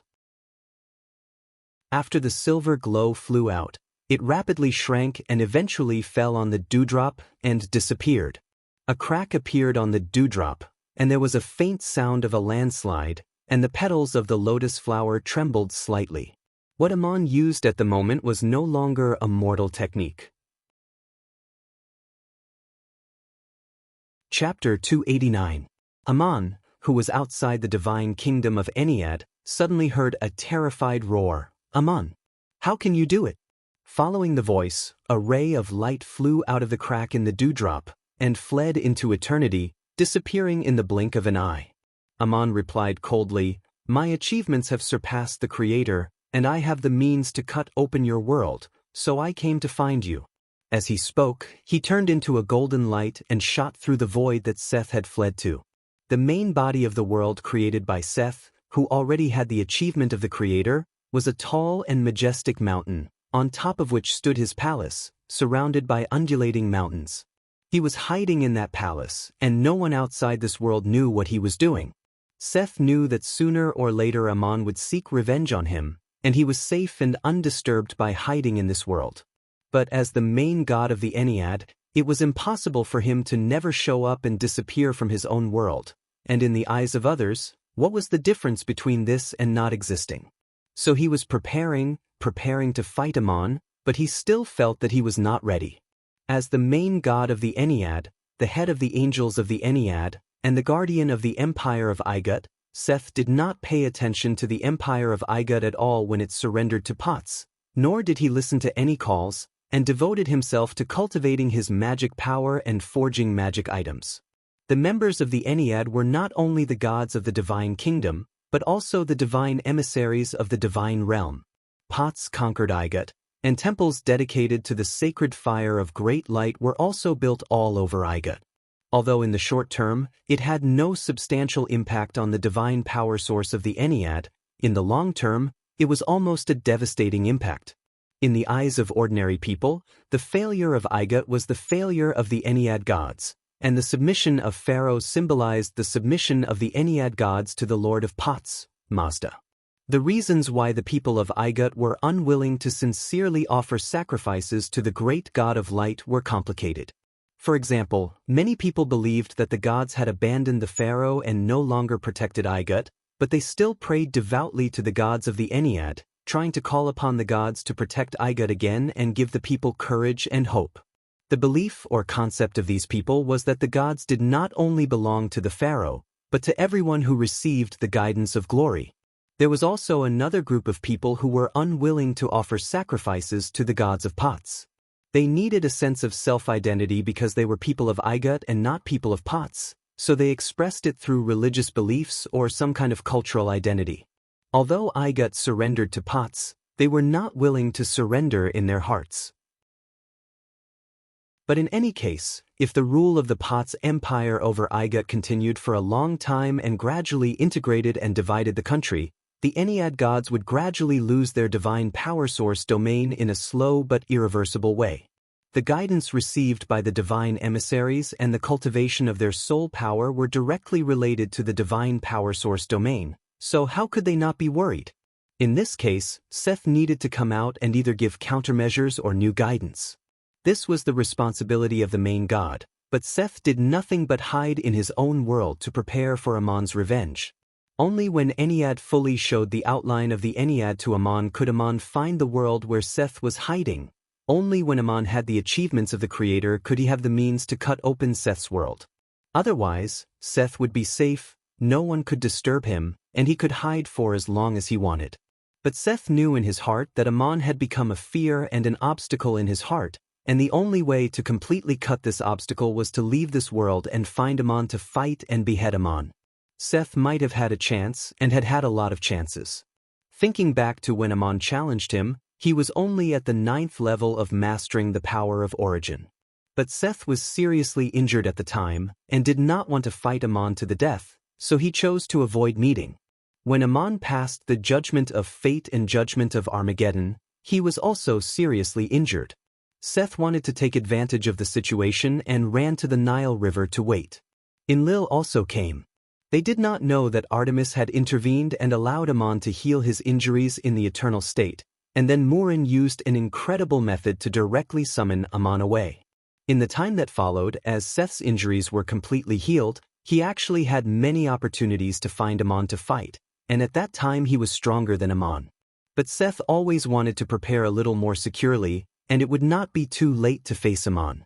Anyway, it was absolutely safe in the Creator's world. On this day, Seth was in the divine palace refining his harpoon with great magic power. Suddenly, the world outside the divine palace shook, and a silver light cut through the sky and fell from the sky, striking the tall and majestic mountain. A terrifying crack appeared on the huge mountain, rapidly spreading up to the foundation of the divine palace, and the divine palace where Seth was hiding was also split in half. How could this happen? The panicked Seth could only think of one possibility in an instant: Amon was coming. But how did he do it, and by what means did he split a crack in this world? And Anya actually allowed Amon to do so. There was no time to think so much in such a hurry. Seth turned into a cold light and flew away. He wanted to escape this world that might collapse and the divine kingdom of Ennead, and melt into the eternal state, forgetting time and space, so that Amon could not find him. As for how long it would take for him to return, and what would the human world and divine kingdom look like by then, Seth had no time to think about it. But Seth forgot one thing: his identity was the main god of the Decagon divine clan, and he received the guidance of Anya, the god of creation. His soul carried the mark of the divine kingdom of Ennead, and Anya could sense his existence and find him. In fact, even if Anya did not help, the moment Seth turned into a cold light and flew away from the lotus of the absolute beginning, Amon had already locked onto him. Seth escaped his world and the divine kingdom of Ennead, and just as he was about to melt his body and soul into the eternal state, suddenly there was a burst of light, and his figure was fully revealed, appearing in the familiar world of heaven and earth. Under the blue sky, there were thousands of miles of yellow sand, and the sun could not be seen, but it was daytime. There was no wind around, and the silent sand dunes stretched on endlessly. Seth was flying in the air, but no matter how he flew, there was still an endless desert. He suddenly realized that this was not the human world, but a strange divine kingdom. He immediately stopped his body and took out his staff in an attempt to break free of this world. Golden light shot out from the horizon on all sides, surrounding the heavens and the earth like a curtain, preventing him from rushing out of this divine kingdom. Turning around again, Seth finally saw the master of this world. A young man in a gray-white linen robe, barefoot and empty-handed, was walking towards him in the desert. Although Amon had known Seth for a long time, and Seth could recognize Amon, this was the first time the two really met. Amon looked up at Seth in the air with his hands behind his back and said coldly, "God of war and desert of the Ennead, we finally meet. How many nights have I thought about how to cut you down with my own hands? I didn't expect that when we met, you would be in my world." Seth's expression could no longer be described as horror, and his hand holding the staff was trembling as he exclaimed, your world, how is this possible?" "Yes, how is this possible?" Amon turned into a golden light in the immortal eternity and locked onto Seth, and instantly created a world, unfolding the endless desert under the blue sky to contain Seth. This was something only a god of creation could do. Amon's expression did not change. Yes, I have surpassed the achievements of the God of creation. This is my divine kingdom, or rather, the beginning of the divine kingdom. Speaking of this, the corners of his mouth curled, and he said in a contemptuous tone, Seth, to think that you are a god, what kind of medicine did you take, attacking me with elemental magic here? While Seth spoke, he had already used his magic to launch an attack. A god like Seth, in a sense, was very traditional in his habits. Before transcending eternal life, the most powerful means that he had mastered in the human world were nothing more than various high-level magic, among which the most effective instantaneous casting was of course the elemental magic, so he subconsciously launched it. Unfortunately, there was no scene of sand rolling into countless flying arrows, wind blades whirling and flames flying. He was the god of the desert in the Ennead divine clan, and he was best at sand flying, but not a single grain of sand in this desert was summoned by him, and there was no wind in the air. Seth used the wrong method to attack, but there was no response at all. Only then did he completely confirm one thing: this was the world created by Amon, and he could not summon elemental power to perform magic like in the human world. Seth pointed his staff at Amon, who was approaching, and shouted in a trembling voice, "How did you do it?" Amon, I did it this way. Here, if you want to fight me, you can only use the great magic that your body possesses. Seth shouted, and with a roll of his black robe, he turned into a cloud of smoke, and countless changing tentacles flew out of the smoke. Like formless but tangible strange snakes, they whizzed towards Amon, wrapping him up from all directions. The smoke looked light and did not seem to be able to hurt people, but there was a huge poison in the black smoke that could erode the body and soul, and when it got close to Amon's body, a cold light suddenly flashed at the end of each smoke, condensing into sharp fangs. This was the attack that Seth was best at. If he was facing an ordinary enemy, the opponent's weapon could not block the smoke, but the smoke would turn into a solid attack again, and he was simply invincible. Amon suddenly turned around, the golden light in his hand turned into a sharp sword, and he swung the sword in place, circling left and right, constantly hitting every flying smoke. This strange sword light did not pass through the smoke and came out, as if there was a sealing force. It dispersed the smoke again and again. Then the smoke condensed again and turned into a strange snake again. The two gods were fighting. Amon only defended and did not attack. The sword in his hand was just like the eye of the seal that appeared out of thin air. In addition to dispersing the strange smoke, Amon did not use any other means. He was just dancing with the sword. When Amon was a child, he only knew how to use a mine hammer and not a sword. His first teacher, Nietzsche, was a great magician, but he was also not good at martial arts. Later, when Amon went to the caveman tribe, he learned many martial arts from Madanzo, but Amon's weapon was an iron staff, not a sword. His fighting skills were unique, mainly developed by himself when hunting with the cavemen. He only paid attention to conciseness and effectiveness. Later, Amon went to Montefiore and became the guard captain of the Temple of Isis archives. He had the opportunity to come into contact with well-trained elite warriors and various martial arts classics, and he could also practice his fighting skills. Later, Amon became the commander of a legion, personally participated in military drills, and went through a series of battles. When he returned to Igut, he could already be called a master swordsman. At this moment, watching Amon's sword dance, although it was not as graceful as a woman's performance, it was mighty and vigorous, full of power and beauty. He waved his sword on the yellow sand, his body moving, his feet circling. Every sword was so accurate and powerful, precisely dispersing each of Seth's attacks. His expression was focused, and there was sincerity in his concentration, as if he was drawing his sword and dancing, not fighting with Seth. Seth displayed the art of transformation he was best at, surrounding Amon and attacking him like a storm for a long time. Amon just did not change. The sword light sprinkled around his body like rain, but he did not fight back at all. Seth's attacks were ineffective, but he suddenly realized something. Amon did not hurt him at all, but there was only one result of fighting like this. When one side's magical power was exhausted, he could only let the other side kill him. The sword in Amon's hand was very strange. It had a kind of sealing power that only dissolved Seth's attack. Seth, on the other hand, used up a lot more magic power than Ammon when he used all his strength to attack. Even if he came out unscathed, he would still suffer a big loss in the end. In the end, he would not be able to escape, and if Ammon wanted to cut him down, he only needed a light blow. Seth, who was alert, gave Ammon a series of the most vicious curses in his heart. The so-called gods who transcended eternal life were not necessarily good people in the simple sense. For example, Seth was not a good person, but at this moment, in Seth's view, Ammon was simply the most vicious, despicable, and insidious god in the world. He scolded, "Ammon, do you not dare to fight me to your heart's content? You tried to cut me down, but do not want to use your power, afraid of the consequences of your actions, and use such a cowardly method to fight with me?" Ammon, wrapped in black smoke, asked indifferently, "Between you and me, who is the coward?"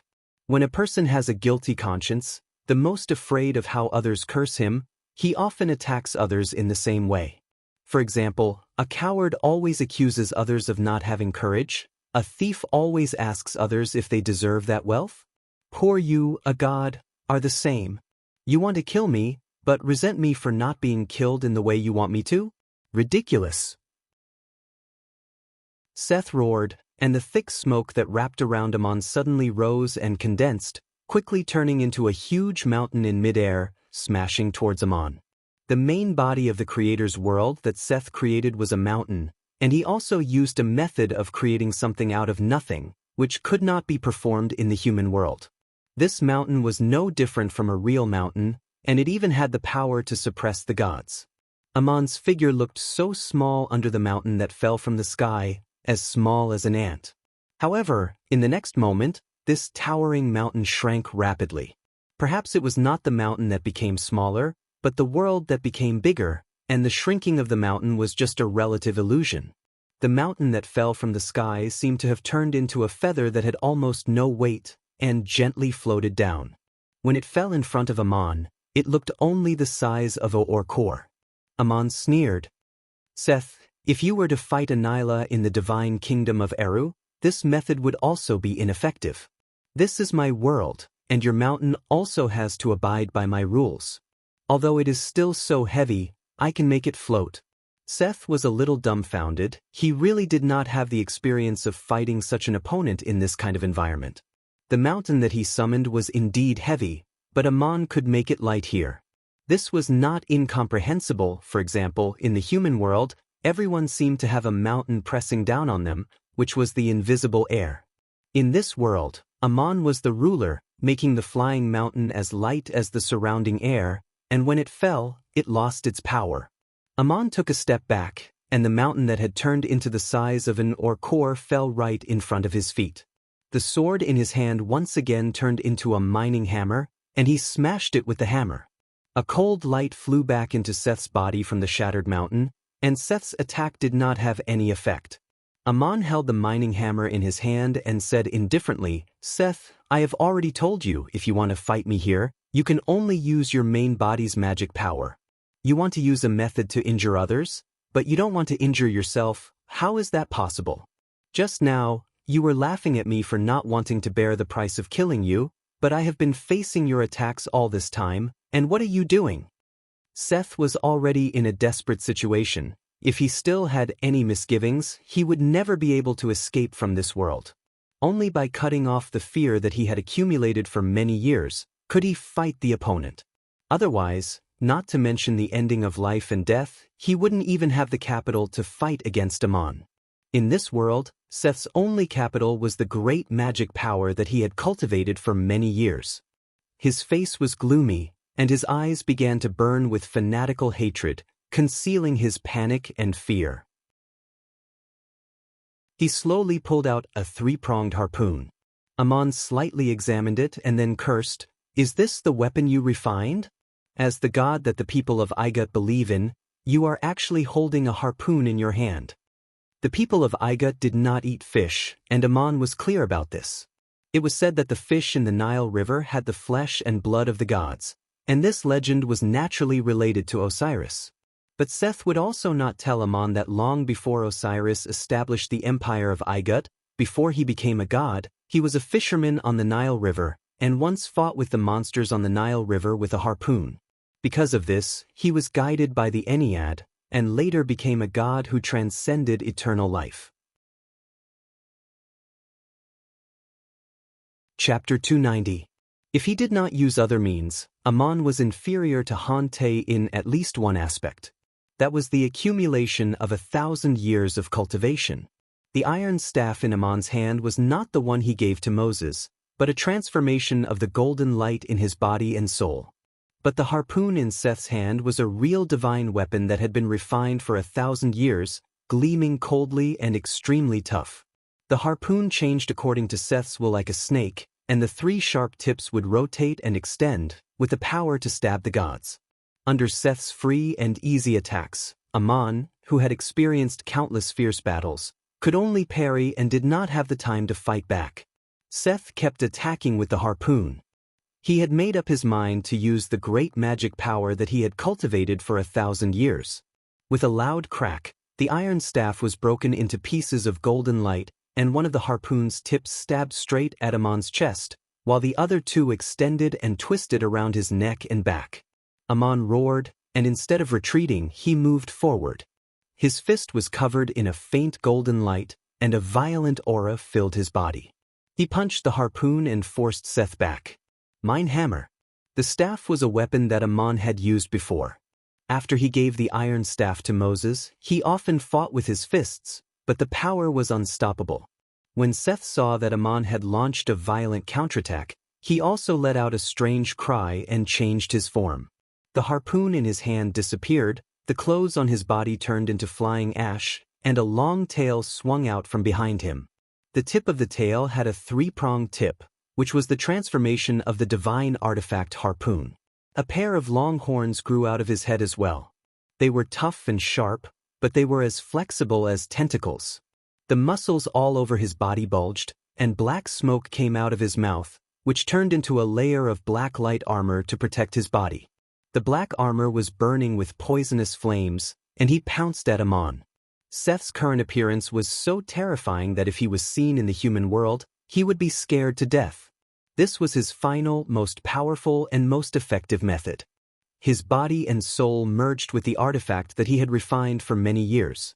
His great magic power turned into an armor of poisonous flame, turning the boundless hatred, anger, and burning fear into a sharp horn. On the other hand, Ammon's entire body was wrapped in a layer of faint golden light, isolating him from the onslaught of the burning poisonous flames. The golden light on his fists had turned into a pair of golden gloves. Regardless of whether it was the long tail stab or the horn charge, Ammon punched out head-on. There were no tricks to speak of in this tangled battle. Ammon did not seem to want to use any clever tricks or traps to defeat Seth. He just wanted to determine the winner in a head-on duel with him. After a fierce battle, Seth had already used all the means he could, but Ammon's response left him shocked. From the beginning to the end, it was Seth who attacked wildly, while Ammon only parried, completely relying on the great magic power of his body to resist. Seth's powerful and seemingly inexhaustible power gradually weakened. Ammon did not hurt him. Instead, he seemed to be showing an attitude, which was to let Seth fight to his heart's content. Gods would not die of exhaustion, but this kind of unreserved attack could only be carried out when they were unable to continue. If Ammon wanted to kill Seth, it would not take much effort. Ammon's strategy had not changed from the beginning. Seth felt that he could not fight like this anymore. The Ammon in front of him was not someone he could defeat at all. Moreover, Seth also realized one thing. Although Ammon used all kinds of means to fight with him, there was always indescribable contempt in his bones. It was like a cat playing with a mouse, but was not in a hurry to bite the opponent to death. Ammon did not take this duel seriously. To Ammon, this was just an opportunity to prove himself. Using the life and death struggle of a creator, Ammon used all the means he had used in his life in this world. To a god, what Ammon did was a silent mockery and the greatest humiliation. Seth was fighting desperately with Ammon, but Ammon was using this opportunity to practice and comprehend on his own. When the gloves on Ammon's hands disappeared, he flipped his palm and took out an absolute beginning lotus. The red light that rose from the center of the lotus shot towards Seth's black armor. Seth finally felt despair. But Seth could no longer stop his crazy attack. As long as he stopped, his body and soul would be devoured by the red sun, and even his soul imprint would be erased. Seth mustered his remaining strength, and the long tail wrapped in black smoke suddenly turned into countless forked tail tips, stubbornly resisting the rays of the red sun. He had already planned to escape, and he would rather be heavily injured than leave this world. He wanted to hide far away, never return to the human world, and never see Amon again. But it was not that easy for Seth to escape. The absolute beginning lotus turned into a golden scroll. After dispersing the countless forked tails in the black smoke, the divine characters in the book all imprinted themselves on Seth's body, trying to trap him firmly. But then Amon's mocking voice came. Seth, back then you gave me the name Shedden, and you had the craftsman of Igut draw Shedden's appearance and leave it on the murals in the temples and mausoleums. Shedden's shadow in the thick fog, with a long forked tail and a pair of fierce horns, so that's your current appearance. Seth saw that the scroll of destiny had unfolded and wrapped around him. He knew that if he didn't break free, he wouldn't have another chance. He suddenly let out an earth-shattering roar. His body exploded into thick smoke, and within the smoke, there were countless cold lights shooting towards Amon. Regardless of whether this attack was effective or not, Seth wouldn't be able to recover his strength for at least a few hundred years. At the same time, his figure blurred, as if he was about to disappear from this world. At this time, Amon lightly shouted, "Seth, face your fate." The scroll of destiny suddenly disappeared, and the golden light once again blocked the thick smoke and cold lights. Countless divine characters gathered in his hand, condensing into a long, sharp edge. It was the shape of the key of destiny. The key of destiny stabbed into the void, and the edge seemed to pierce through this world. Within the range of this attack, Hanti couldn't dodge. Just as he was about to dissipate, his figure condensed again. Seth brandished his harpoon to block the golden edge. The blue sky and yellow sand trembled, and the tough three tips suddenly softened, turning into three coiling vipers that spun and extended around the key of destiny. Seth gripped the handle of the harpoon and cried out sorrowfully, "Since you want to kill me, then let's die together." The three harpoons wrapped around the key of destiny, extending to their limits. Suddenly, they emitted a cold light and rapidly expanded, and the sound of crashing waves could be heard. Seth knew that he couldn't escape, and he instantly condensed 1,000 years of cultivation in an attempt to make a final struggle. He wanted to destroy this divine tool. If this divine tool was destroyed, the surging power would explode, and Seth would inevitably be reduced to ashes. Under such a huge impact, even if Amon didn't die, he would be seriously injured. Seth wanted to give up his eternal life, choosing to die together with Amon at the last moment. But how could Amon let him do that? The key of destiny exploded into golden light, and the golden light turned into two chains in the air. One locked onto the expanding harpoon, and the other tightly wrapped around Seth's figure. Amon asked softly, "Seth, do you still recognize it? What magic is this?" "It's a secret technique from the temple of Isis, called Isis's imprisonment. I have many techniques that I learned on my own, and even learned secretly, but only this divine technique was personally taught to me by Maria. I'll give you a final choice. Do you want to accept the eternal imprisonment, or do you want to kill yourself?" Seth fell. In Amon's kingdom of heaven, there was still a vast expanse of yellow sand, and the world was silent, as if that god had never come. Only the harpoon in Amon's left hand had witnessed the duel just now. With the key of destiny in his right hand and the harpoon in his left, Amon slowly walked forward in the vast expanse of sand. His figure was like when he passed the test of endless life and death in the Saya Desert, leaving a footprint behind him with every step he took, and then the sand surged to erase his footprints. He walked so silently, and when he opened his eyes again, it seemed that he had reached the end of the world. There was nothing in front of him, even time and space had disappeared without a trace, and behind him was endless desolation. This was the world opened up by Amon. Was the kingdom of heaven he vowed to be like this? At the end of the world, Ammonius turned around and threw the harpoon in his hand far away, as if throwing out the helplessness and resentment that had accumulated in his heart for many years. The harpoon flew out for an unknown distance and disappeared into the sand dunes. Then strange dead trees appeared sparsely in the desert, and the scattered gravel between the dunes also emitted a cold light. But there was a hot and restless breath in the air, and there was thick smoke rising in the distance, as if there were flames burning deep underground. This seemed to symbolize the traces left behind from his fierce battle with Seth. Ammon turned around again, holding the key of destiny in his right hand and drawing it under his feet, and another world appeared outside the end of the world. The key of destiny drew a strange boundary, and Ammon stepped over it. As Ammon walked, a stretch of plains and undulating hills unfolded. The plains were green like a carpet, and the flowers were like a brocade, just like the grassland that Ammon walked through when he first walked out of the mountains, holding Namna's hand. The surrounding hills were verdant and green, and the air was fresh and picturesque, dotted with vineyards and rose petals. In the garden, the sound of a small stream flowing between the mountains was like a beautiful melody, and the wind carried the fragrance of flowers and a faint smell of fine wine. The surroundings were peaceful and quiet. Ammon continued forward, and at the other end of the wilderness appeared a towering and beautiful mountain.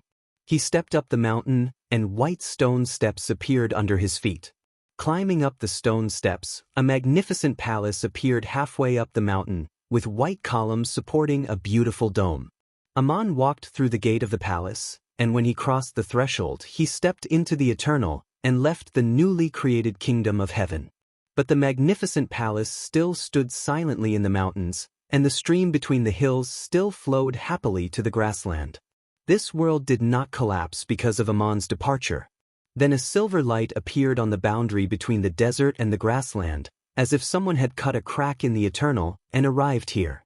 The silver light turned into a blonde beauty. It was Gabriel holding the blade of order.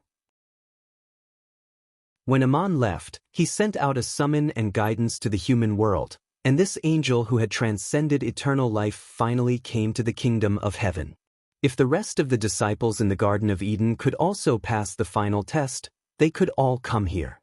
Ammon stood in the eternal, and there was only a lotus of the absolute beginning and a gushing red sun in the lonely void in front of him. Everything seemed to have not changed from before he left, but the drop of dew on the petal was gone. Ammon bowed to the lotus of the absolute beginning and said, "Enlil, Seth has fallen." Enlil's voice sounded in his soul through the red sun. "According to the agreement, you will replace Seth as the main god of the Ennead. Please accept this mark." Ammon closed his eyes as if he was accepting something, and when he reopened his eyes in the eternal, he had become the main god of the Ennead, in charge of the realm of the source of divine power. This wasn't just a simple title but an actual possession of it. At this moment, Ammon fully understood why gods such as Enlil or Seth had to compete for such a position. It might be a little funny, but Ammon's achievements had surpassed the gods of creation of the pantheon, and there was no need to covet the position of the main god. Just like a person who had the best wine in the world in his cellar, there was no need to covet the unclean wine in the roadside tavern, but there was no harm in tasting it. Ammon already had his own realm of the source of divine power. The people of Lung City worshipped him and Murin. But he had never been the main god of a pantheon, and there were still some subtle differences between the two. The main god needed the imprint of the god of creation, and no matter which god the people in the divine realm prayed to, the main god could hear them. If he was willing to pay attention, he could feel all the believers of this pantheon pouring out their hearts to the gods. The sincere thoughts of countless people converged into a seemingly endless power that could repair one's soul. This was very useful for a level 9 divine emissary, and it was even more wonderful for a main god. The first time Ammon came into contact with this power was in Bastet's experience, and now that he had become the main god of the pantheon, he could truly feel its power. The main god could tell which god people were praying to, and under normal circumstances, he could draw the most power from the source of divine power. So what kind of power did the main god draw from? The main thing was that when the power of the soul was damaged, it could be continuously replenished. As for how fast the recovery was, It depended on how vast the divine realm was and how sincere the believers were in the belief of the gods. But this power could not make the magic power of the gods stronger, nor could it make the realm of the gods higher. The limit still depended on the cultivation of the gods themselves. As the main god of the Ennead, when Seth dueled with Ammon, even if he was no match for him, he could have held on for a longer time. Unfortunately, this main god was not very competent or did not obtain the corresponding achievements from the position of the main god at all. The reason was very simple. Most of the people of Igut had abandoned this god in their faith and no longer prayed to Seth and prayed for blessings. In the early years, when Ammon cut down the statues of Seth in the main shrines of more than a dozen cities, Seth did not stop him.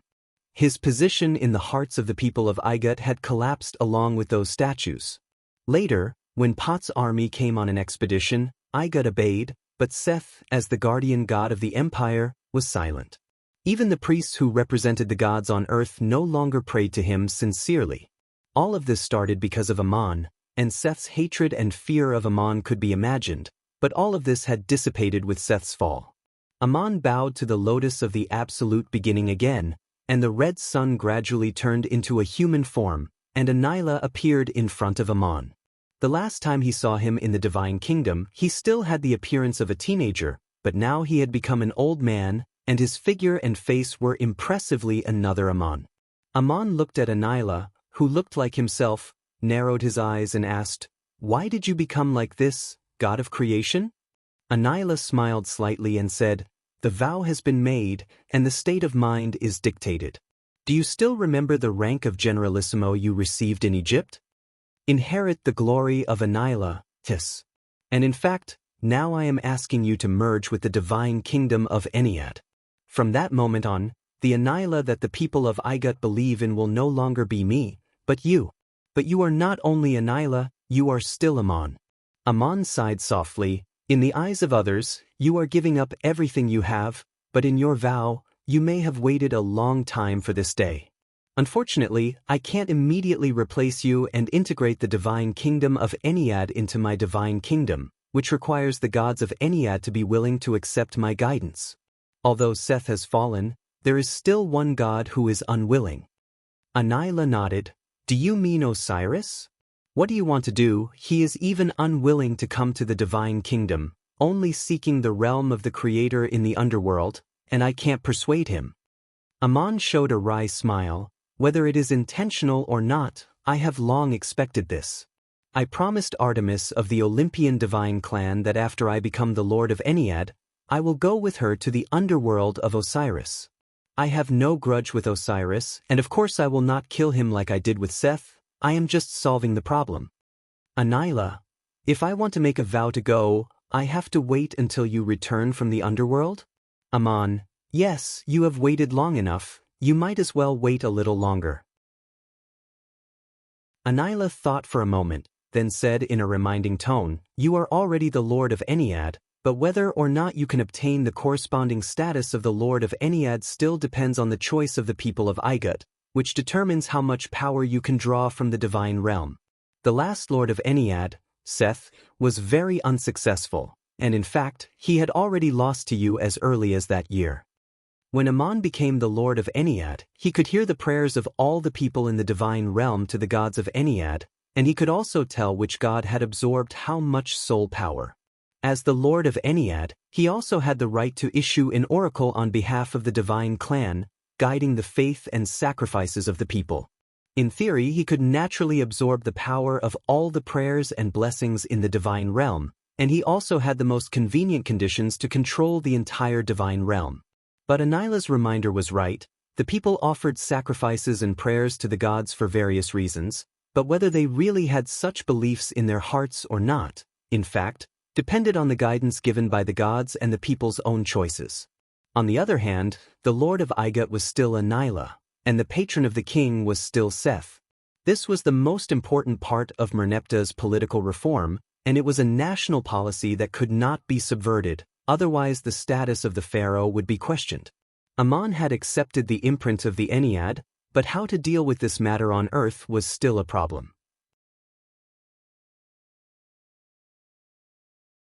Chapter 291. 272.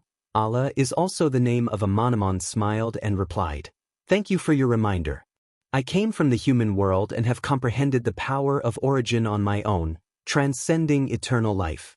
Of course, I understand that human affairs still have to be solved by human means. Now that Igud is in turmoil, I accept your name and your true language, and ask you to send an oracle to the main shrine of Igud and the various cities. The rest, I will guide the disciples of the human world and the people of Igud to deal with.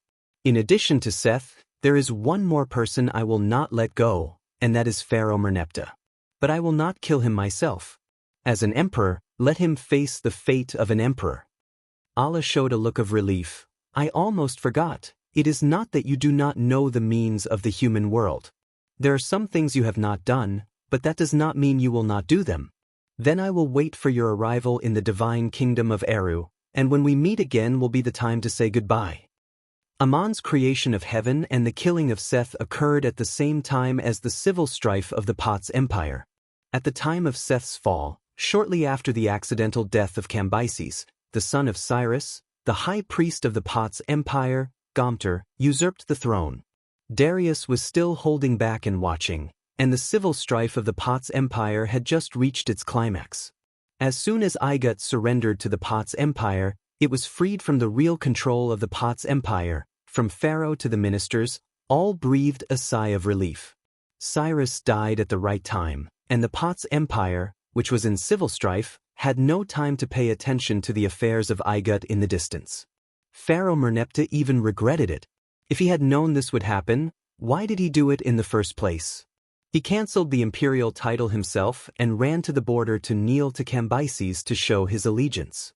Igud became a vassal state of Pot's, and the crisis passed in the blink of an eye.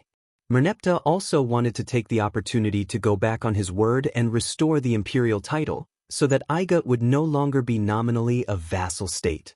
A cautious minister advised him that state affairs should not be taken lightly, and promises made should not be broken without reason. Moreover, although the Pot's empire was in chaos, it had not yet declined. If it recovered, wouldn't Igud be destroying itself by doing this? Anyway, the current surrender was only in name, and Igud was actually still outside the control of the Pot's empire. There was no way to pay tribute for the time being, so it was better to wait and see how the situation would change. If the internal strife in the Baz empire did not end there, that would be the best. Anyway, maintaining the status quo would not do any harm to Egypt, so it was better to avoid trouble. Therefore, Egypt was still nominally subservient to Pot's, but in reality, it had already broken away from Pot's control. For the time being, Egypt did not pay tribute to Pot's, nor did it build a shrine to worship the Church of Light in its territory. The statues of the gods of the statues of the gods.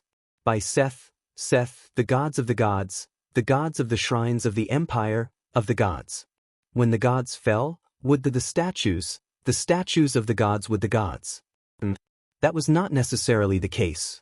When Marduk beheaded Enlil, the statues of Enlil in the shrines of Hittite and Assyria were safe and sound, and only a master like Faust could sense the subtle changes. When Aman beheaded Adado, only one statue collapsed, and that was the statue of Adado in the shrine of Enlil, while the statues of Adado in the other cities were still intact. There were many things that gods could do, but not all of them needed to be done, as it would not prove anything and would be meaningless. For example, Aman could have chewed a stone like eating bread, but why would he? In order to make a statue collapse while beheading a god, two conditions must be met. One was not stingy with the use of great magic, and the other was that the statue had an avatar of the god attached to it. Aman naturally hated Seth to the extreme, and he did not hesitate to use great magic to shatter all the statues attached to Seth's avatar in the world. This was undoubtedly another major earthquake for Igud, and urgent reports flew to the capital to report to Pharaoh and the high priests, and many people were in a state of shock. This kind of thing had happened before, and back then, the statues of Seth in the main shrines of the 14 cities of Igud were shattered by a single sword strike. But at that time, someone had destroyed the statues, and Pharaoh and the elders of the Academy of Magic of Igud knew that it was Aman who did it, but the name of the assassin announced to the public was Satan.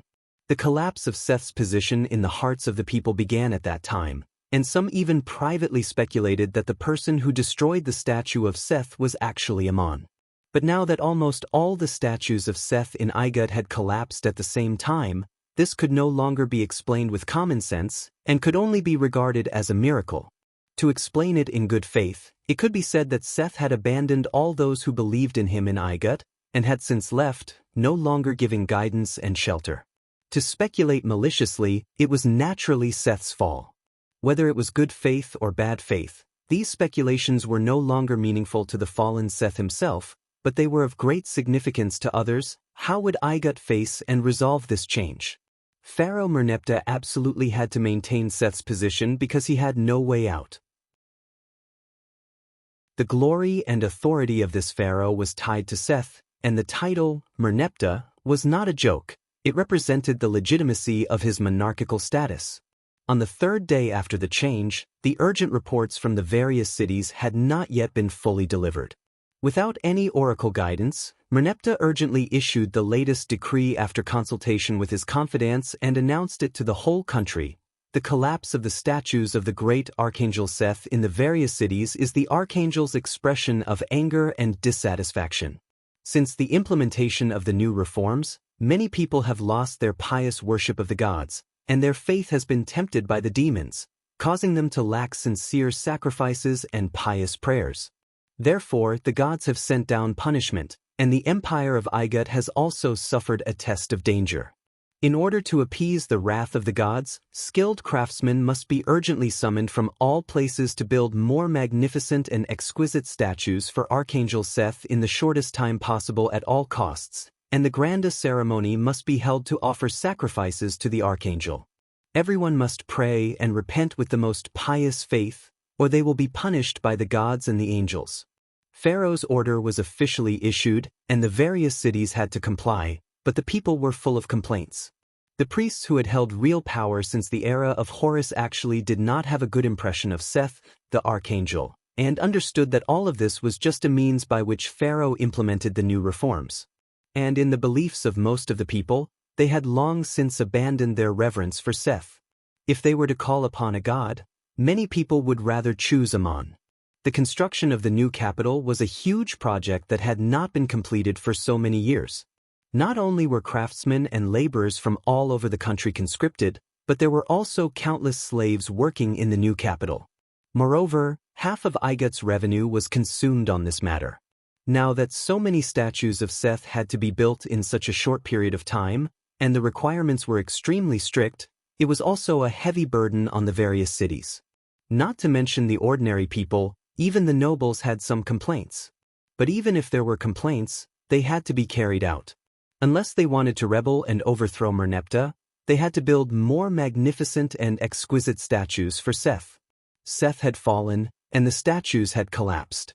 Could they still be rebuilt? Of course, but those statues no longer had Seth's incarnation as sustenance, and they were just cold stones. Igut could build as many statues as he wanted, and if Pharaoh wanted, he could even order a pig to be sacrificed on the altar. It all depended on whether the people of Igut agreed or not. Merneptah thought that he had responded quickly and made the right choice at the right time, but his heart was also uneasy. He also came to the shrine to pray day and night, and although he knew that the hope was slim, he still tried to hear Seth's voice for guidance. As for the rest of the empire, whether it was the elders of the Igut Academy of Magic or the nobles of the various cities, they all had doubts in their hearts, and they also prayed to the gods, hoping to receive guidance from the oracle to figure out what was going on. Just as Pharaoh's urgent order was delivered to the various cities, the oracle finally came, which was a hard slap to Merneptah's face. In their souls, the priests heard the voice of Ari, the Lord God. The evil god Seth, who plotted to murder Osiris and steal the position of Igut, failed. 1,000 years later, he took advantage of the Uruk legion's pressure to force Horus to retreat and deceive the people of Igut for sacrifice, and now he has been beheaded by Ammonius.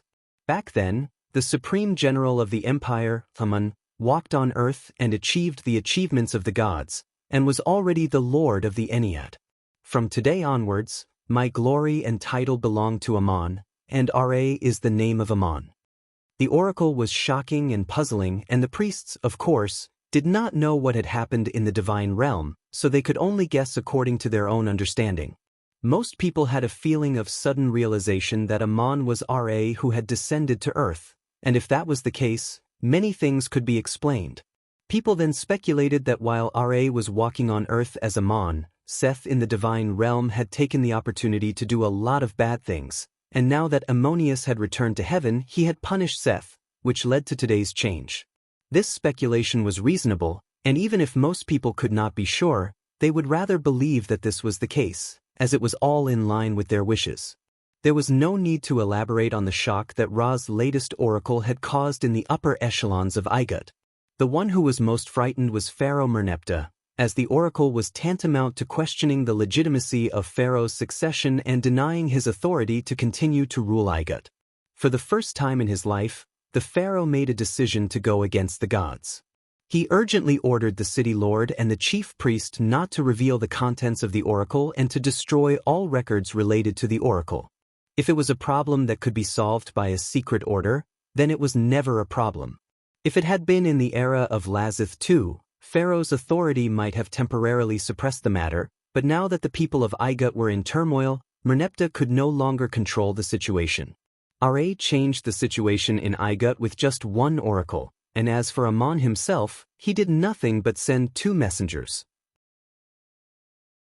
The first city to announce Ra's oracle and not carry out Pharaoh's latest order was the Cape States, which was beyond most people's expectations. Rodrick, the Lord of Cape, was a veteran of officialdom. He handled almost everything well and had never caused any trouble for himself. But this time, he stepped forward bravely. This wasn't his usual style of doing things, was it? Rodrick's decision was related to the arrival of 2 guests. On the day of Ra's oracle, 2 guests came to visit from afar, Medanzo and George, who had not been seen for many years. The identities of these 2 men were very subtle. Medanzo was the captain of Supreme General Amon's guards back then, and later followed Amon to the city of Salem, where he defeated a strong enemy in battle and established a city on the plains of Duk. George, on the other hand, was once the chief priest of the NRA Legion, and later received a secret order to hunt down Amon. After leaving Igut, he instead followed Amon, becoming the chief priest of the city of Salem and the head of the Salem Legion, establishing remarkable achievements. The 2 of them had the guts to come back and pay a visit to City Lord Rodrick in public. But it needs to be said that it had been more than 20 years since Amon killed Lazith II's eldest son, Prince Snek, and crossed the border and left Igut. Back then, the god Seth sent the lion king Yugalu to leave the divine realm of Ennead to fight Amon in the Saya Desert. Pharaoh on earth also sent the supreme warrior Gabriel and the supreme mage George to secretly rush to the plains of Duk to hunt down Amon. Neither of these 2 matters was successful, and neither was made public. There was no official record in the official literature of Egypt, and it was only vaguely mentioned that Supreme General Amon left the border to go to his fief on the plains of Duk. The Empire of Igut never officially convicted Amon, and the area around the city of Salem was also the territory that Lazith II had conferred to Amon back then, and Amon did not violate any law by going there. As for the fact that he killed Prince Snek in front of the army, all the soldiers present could testify that it was Prince Snek who called the Supreme General back and then ordered the bow and arrows to be fired, and that His Highness the Prince had attempted to kill the Supreme General first. So these things could not be discussed openly, and Pharaoh and the officials deliberately stopped bringing them up, and everything came to an end with the passage of time. Amon built the city of Salem on the plains of Duk, guided the people to repel the invasion of the powerful Assyrian Empire, and was already worshipped as a god. His legend spread on the continent, and he was even deeply worshipped by the people of Igut. George was once one of the 3 high priests of the Temple of Isis, and later became the chief priest of the city of Salem and the head of the Salem Legion. But the Empire of Igut did not punish him, and only appointed another high priest to settle the matter. At that time, the Temple of Isis had become the Temple of Seth, and many ordinary people thought that George had been sent to the city of Salem by the Empire of Igut to be the chief priest. As for Medanzo, he was even more innocent. He was originally a warrior of Babylon and the captain of the Supreme General's guards, so of course he had to follow Amon. When the two of them returned more than 20 years later, although their identities were awkward, they were not guilty of any crime. The two of them did not sneak into Igut quietly, but Madanzo drove a carriage, and George sat in the carriage, which was in broad daylight, along the main road to the border checkpoint, and showed their identities to be interrogated. The arrival of the two men caused the entire garrison guarding the border checkpoint to boil, and of course they did not take up their weapons to stand guard, but rushed out of the barracks to the main road to kneel and salute. The commander of this border checkpoint personally led the horse and carriage and welcomed Madanzo and George into the territory, as if welcoming a god. The NRA Legion was still stationed at the border of the Cape States, and the head of the Legion was still the Lord of Cape, Roddick, and the chief priest was the Supreme Mage Ibn. More than 20 years had passed, and the soldiers who had followed Amon were no longer young, and the soldiers who served had changed several times. But an army had its own spiritual traditions, and the veterans would tell the new recruits about the past, the achievements of the army and the glory it had inherited. Amon, George, John, and Madanzo were the founders of the NRA Legion, and their stories had long become legends on the road, and they were the pride of the NRA Legion. The generals and soldiers came to see the legendary hero with worship in their hearts. Some of the veterans were still in the NRA Legion, and those who were able to stay to the present were more or less promoted. Because of their military achievements and experience over the years, they were now all officers of various ranks. For example, the commander of the border checkpoint was only 18 years old, and he was an ordinary soldier under John's command. Now he was in his early 40s and was a commander of 100 paces. In the ranks of the army, he had become a noble general of the lowest rank. These generals were born as civilian warriors, and they had made meritorious contributions on the battlefield. They paid no attention to the intrigue and shameful past of the imperial officialdom more than 20 years ago.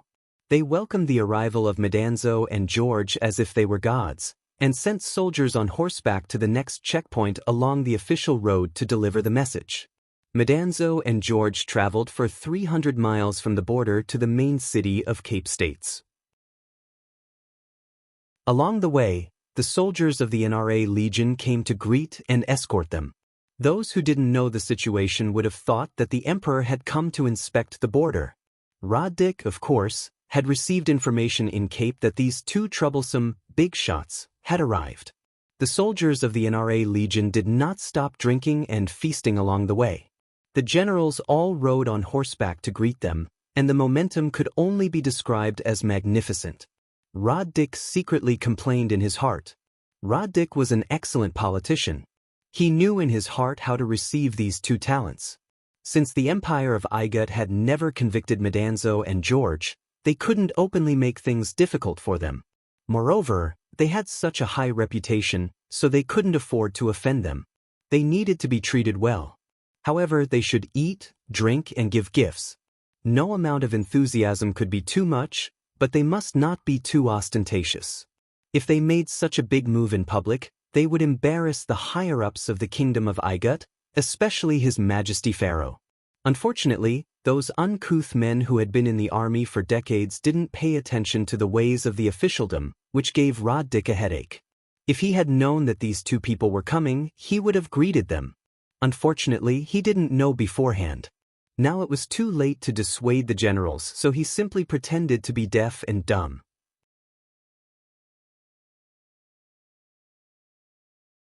Chapter 292. Roddick had received an oracle from NRA, and he was very eager to ask Madanzo and George for advice, and even more eager to hear the voice of the god Amon himself.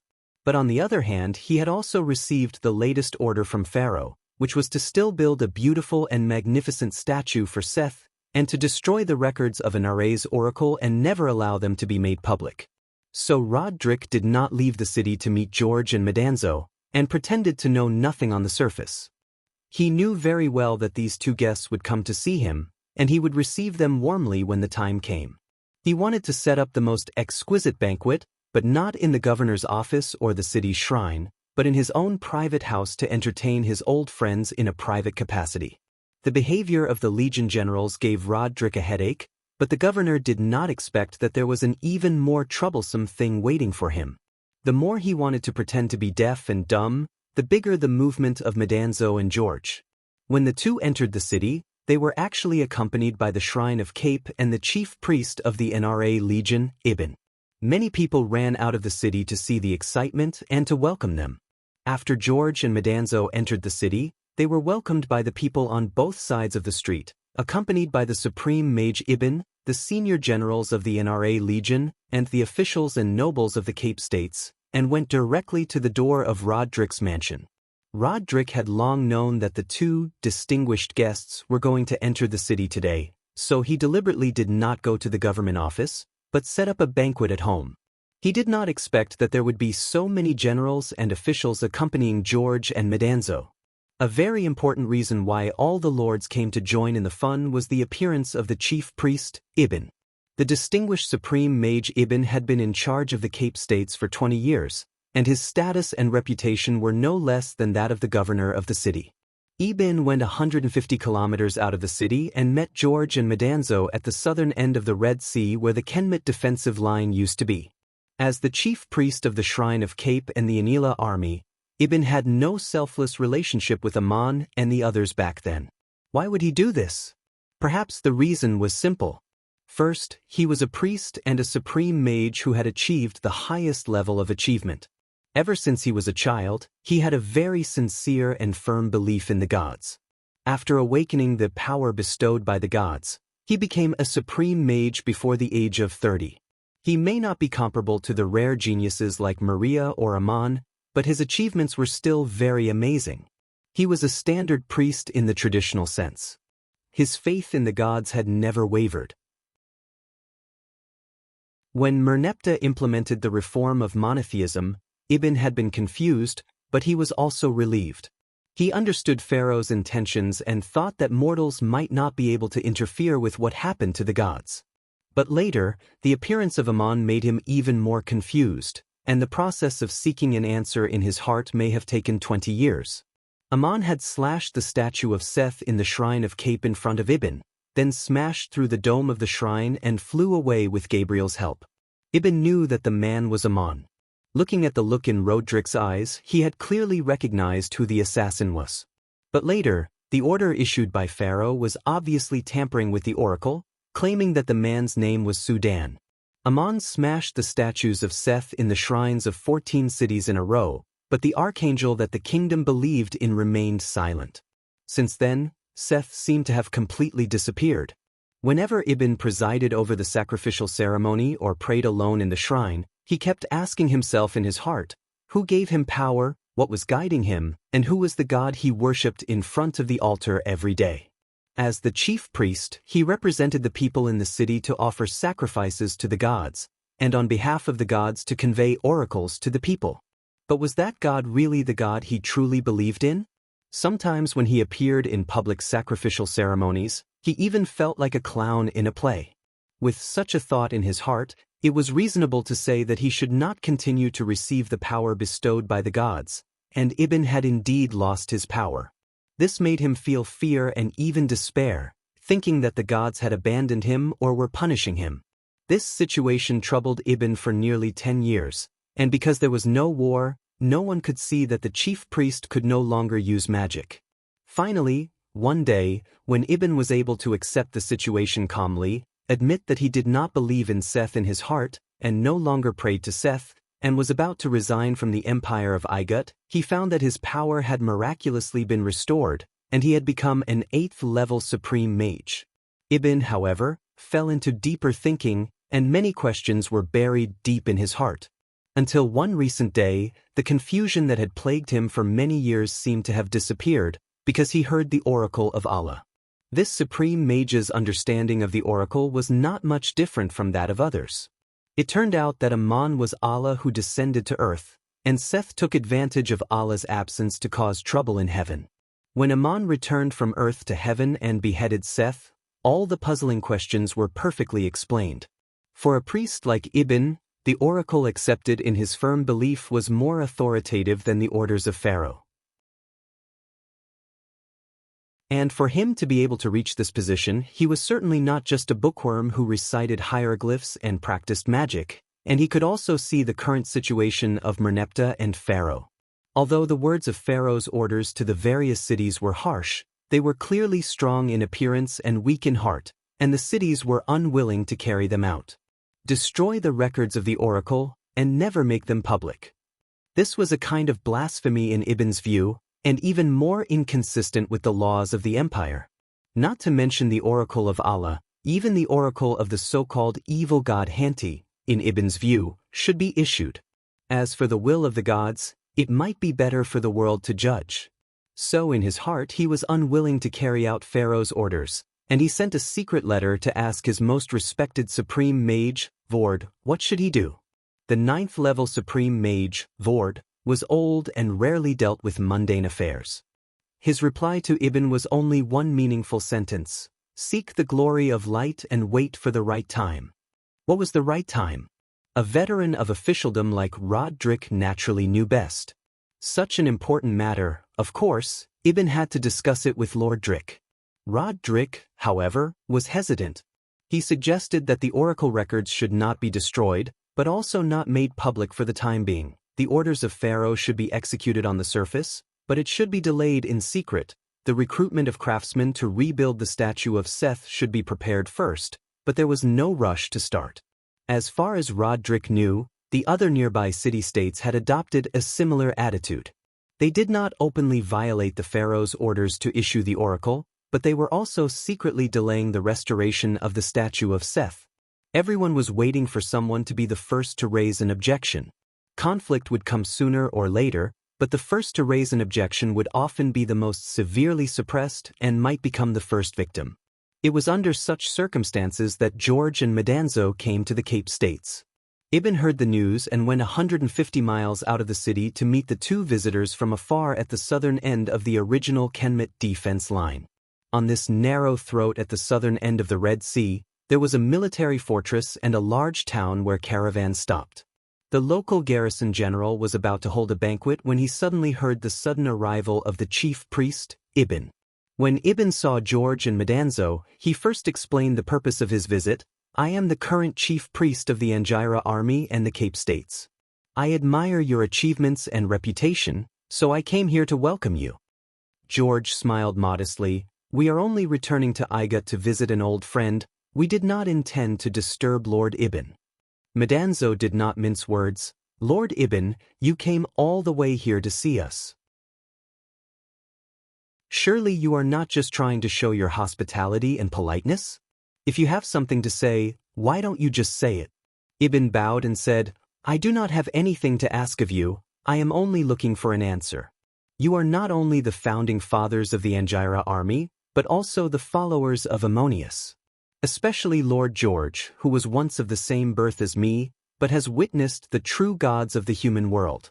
I once swore to believe in the gods and protect the glory of the gods, but when the gods came to the human world, the priests who thought they were closest to Ji Ling turned a blind eye. So I want to see you, and then think about how to face the gods? George's voice quietly sounded in his soul. Lord Chief Priest, have you received Angira's oracle? Ibn also quietly replied, Yes, it is this that makes my soul uneasy, so Pharaoh ordered that the records be destroyed and never made public. George said, Is Pharaoh's order stupid? Ibn said, Stupid, but also helpless. The name Merneptah is one with Seth's fate, he had no other choice. George said, So you can only carry out such an order? Ibn showed a pleading look. Today I am welcoming Ammonius' messenger. This already shows that I do not want to carry out Pharaoh's order. You must have come here with Ammonius' guidance. I would like to know what this guidance is. George waved his hand lightly. You and I are not puppets. We should know what we want to do and what we can do. Since you're here, please do us a favor. We want to enter the Cape States to visit Roderick. The bigger the better. It would be best if we can gather the senior generals of the Angira army and the lords of the city together. Roderick had originally planned to wait at home, but very soon, Madanzo and George unexpectedly came to visit. But now that the scene had happened, he could no longer pretend. After hearing the news, he had to open the mansion door and personally welcome them. From afar, he saw Ibn and the others. Roderick was a wily old fox. He quickly stepped forward and opened his arms to Madanzo and George. "It's a rare sight. I have already prepared fine wine and delicacies in the mansion. Today we must drink to our heart's content. All the generals and lords are here? Come, come, come. Let's sit down and drink together. Let's not go home until we're drunk." Madanzo chuckled and looked at Roderick. "City Lord, you've gained weight."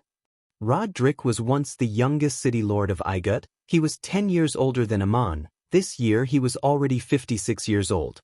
For ordinary people, this age was approaching the end of their lifespan, but Roderick was not a great aristocrat who only knew how to live like a prince. He was also a warrior of the 6th level, and his achievements in body arts were already quite good. Although he was now a little fat, he did not neglect the practice of martial arts for many years. After all, as a legion commander, it was possible for him to go to the battlefield.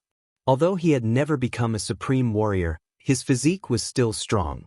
At this moment, this warrior of the 6th level, of course, did not carry a sword, and only wore his usual clothes. He welcomed everyone into the mansion and set up a banquet to celebrate the reunion of old friends. George and Madanzo did not know how many banquets they had eaten along the way, but today's meal was the most luxurious. The food on the table were all exquisite gold and silver utensils. Roderick was very enthusiastic, constantly toasting during the banquet, also recalling many things of the past. He could not help but sigh when talking about the emotional parts of the past. But this smart city lord never asked the purpose of Madanzo and George. He just wanted to reminisce about the past. When the wine was almost drunk, the generals at the banquet untied their clothes. Their foreheads began to sweat.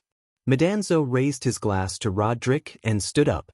Roderick hurriedly stood up and raised his glass, saying, "Lord Madanzo, I should be the one to toast you. Come, come, let me personally pour it for you." Madanzo, however, stretched out his hand to stop him, saying, "City Lord, don't be in a hurry to toast me. This glass of wine was raised by me on behalf of Ammonius. Since you have already raised your glass, shouldn't you first toast to Ammonius?" Roderick replied, "This glass of wine, let us toast to God together." Roderick did not toast alone. He called everyone present and said, "To God." As a result, all the generals raised their glasses, stood up, and loudly said, "To Ammonius." Then the other lords also stood up. Some said, "To God." Some said, "To Ammonius." In any case, everyone toasted this glass of wine. After putting down the glass, Madanzo did not sit down, but directly said, "City Lord Drick, this time we are here to visit. Ammonius asked me to ask you 2 questions. Roderick secretly complained he wanted to avoid the matter, but in the end he could not avoid it. Madanzo used this occasion to ask questions in front of everyone. As long as he opened his mouth, it would be difficult to explain afterwards. The city lord hesitated for a moment, secretly sighed, but still put down the glass, bowed and said, "May I ask what message does Ammonius have?" Speaking of which, as soon as this sentence came out, Roderick's originally uneasy heart became calm. In fact, he really wanted to know what Ammon would say to him. Only to hear Madanzo ask unhurriedly, "Ammonius has already sent down the oracle. Why did the Cape States cover up the voice of God, hoodwinking people's ears, and have not announced it until now? Did the Cape States receive the oracle, and why did they not make it public? City Lord Roderick, if you were to make a sincere decision, what would you be willing to do?" God does not want to blame anyone. He just wants an answer. Before Roderick could answer, presiding priest Ibn took over the conversation, bowed with a look of fear and replied, "The Cape States did receive the oracle of Ammonius. The priests of the shrine and city Lord Drick are all aware of it. As for why it has not been announced, it is not Lord Drick's fault, because Pharaoh has issued a secret order to destroy the records of the oracle and not allow it to be made public." The supreme mage spoke the truth, and the people present were shocked. Most of them did not know about this matter, and today was the first time they heard about it. The people asked one after another, "Respected supreme mage, what kind of oracle did Ammonius send down, and why did Pharaoh not allow it to be made public? Anyway, we are all on the same side here. Just say it." The words of the city officials were still polite, but the generals already wanted to slam the table and shout. Ibn looked at George with a pleading look, but George just smiled, and Madanzo said loudly, "Stupid Pharaoh, does he think that his order can stop the will of the gods?" Presiding priest, Lord Drick, have you ever thought about it? If Ammonius sends down an oracle during the ceremony of the city and let all the people hear it, can you cover it up? Ibn could not help but remind in a low voice. Since ancient times, the oracle has only been sent down in the shrine to the priests who prayed, never in the ceremony for all the people to hear. This was the truth. When the gods of the various divine systems of the heavens pivot continent descended the oracle, it was through the priests in the temples. Sometimes the priests prayed to the gods for instructions for a specific event, and the gods might give an oracle. Sometimes the priests would hear the voice of the gods during their daily prayers, and this was an oracle given by the gods themselves. The shrine was a place where people offered sacrifices to the gods and received the oracle, and the priests in the shrine were not only the organizers of the sacrifice, but also the spokesmen of the gods in the world. There were at least 3 advantages for the gods to do this. First, they could use the combination of theocracy and monarchical power to form a stable source of divine power. The gods could not build the shrine themselves, the shrines were built by the cities in the world. Second, they could avoid a lot of conflicts or doubts. When people were dissatisfied, they often did not directly target the gods, but resented the priests for violating the will of the gods. The third advantage was obvious, and that was the most convenient. In theory, the gods could hear the prayers and calls of all the believers in the realm of the gods, but in fact, they could not be concentrating on distinguishing countless thoughts all the time. The priests prayed to the gods on behalf of the people, and told the gods about the most important things in a specific ceremony, and this solved the problem. In theory, the gods could speak to all the people who believed in them, but many gods did not have such a huge magical power, especially some 9th-level oracles who were worshipped as gods. They did not have this ability.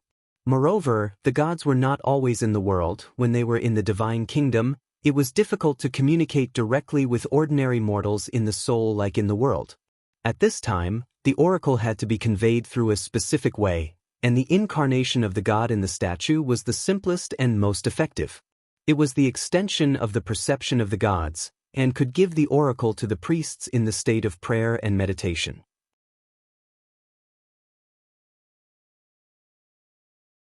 Chapter 293. 274. Times and Heroes. The former high priest of the temple of Isis cleared his throat and said, "My lords, the gods can naturally make oracles in the souls of all believers. Do you think that the gods can't do it? But if that's the case, what's the use of shrines and priests? The priests represent the people to offer sacrifices to the gods, guide the people to pray to the gods, and also convey oracles to the people on behalf of the gods, so that the people accept the guidance of the gods. This is an honor and a duty, but also the fundamental meaning of existence. If this meaning is violated, the foundation of the shrines will be shaken, and the priests will lose their seemingly sacred halo." Ammonius' vow was that he did not want to become a god like Enlil or Seth that he saw on earth. If the world keeps the shrines, then keep them, symbolizing the glory that people are looking for. The priests are also just priests in the shrines, and whether the shrines they control lose this symbolic meaning is also up to the priest's choice. Everyone who accepts the guidance of the gods with firm faith will feel the divine brilliance in their hearts, and it does not matter whether they have the identity of a priest or not. The God I am talking about is my one and only God, Amen. Ibn's forehead was slightly sweating, and a general at the table slammed the table and shouted, "Chief priest, are you still not going to announce the oracle?" Ibn turned to look at Roddick and said, "My lord, this should be up to you to decide." Everyone also looked at the lord of the city. Under the gaze of so many people, Roddick stood up and said in a clear voice, "The evil god Seth murdered Osiris and stole the position of Igut but failed.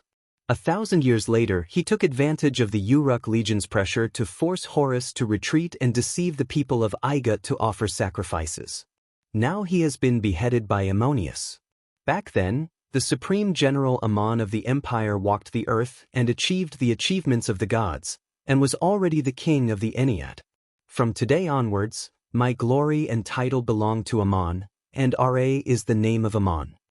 After reading these words, he looked around at the crowd and said, This is the content of Ra's oracle, and I do not want to explain anything more. I am sure that after you have heard it, you will understand why Pharaoh did not allow it to be made public." Then he bowed to Madanzo and said, "May I ask what is the second question of Ammonius?" No one spoke for a long time. They were all reflecting on the meaning of the oracle. Even the generals who were almost drunk seemed to have sobered up. Madanzo said unhurriedly, "Lord Roddick, the commander of the NRA Legion, the governor of Cape City, you are the pride of the Cape States. You inherited the position of the governor from your father at a young age, and you are praised and respected by the people. In the eyes of the world, your life is a perfect dream. Ammonius just wants to ask you, do you sigh in the middle of the night when you think about it? Do you feel emotional and regretful when you face your heart? Do you feel that your life is not in vain when you are full of ambition and passion? But do you also think that you can only sigh in silence, and that you will sigh until the end of your life? Is that right?" Roddick was stunned. His birth, status, and achievements could be described as the perfect dream in the minds of many people. What regrets could there be in life? But the question that Ammon asked Madanzo to ask in front of everyone hit Roddick's secret. The pride of Cape may have the same regrets about life as the common people. He would also sigh in the long night, yearning to be a legendary hero and aspire to live a heroic life.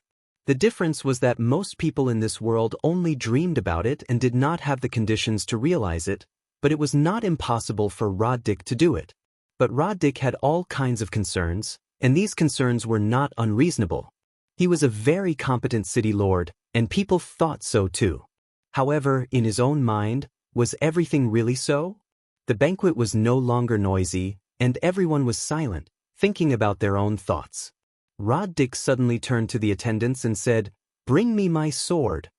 What was the governor going to do with his sword at the banquet? Everyone was very puzzled. They stared at him, waiting to see what he was going to do. The attendants brought Roddick's sword. The scabbard was wrapped in gold ornaments, and the hilt was inlaid with a blue aquatic ore. Roddick drew the sword and swung it forward. The silver sword was inserted into the table in front of him, all the way to the hilt. Even the generals of the NRA Legion had to praise, "Good swordsmanship, good strength." The silver light on the sword flashed, and the amazing power it contained was beyond the limits of ordinary people. It was difficult to see that the usually gentle and elegant Governor Roddick was only one step away from becoming a supreme warrior. Roddick inserted the sword into the table, and his whole body exuded a kind of unprecedented heroic spirit. He looked around at the crowd and said, "Pass my order. Tomorrow the temple bell will be rung, and I will read the oracle in public in the square." Yibin hurriedly said, "Governor, you don't have to take this responsibility. I am the chief priest, and tomorrow I will announce the oracle to the people as the chief priest of the Cape States." Roddick, who was full of heroic spirit just now, suddenly smiled bitterly and said, "I am the governor and the head of the legion.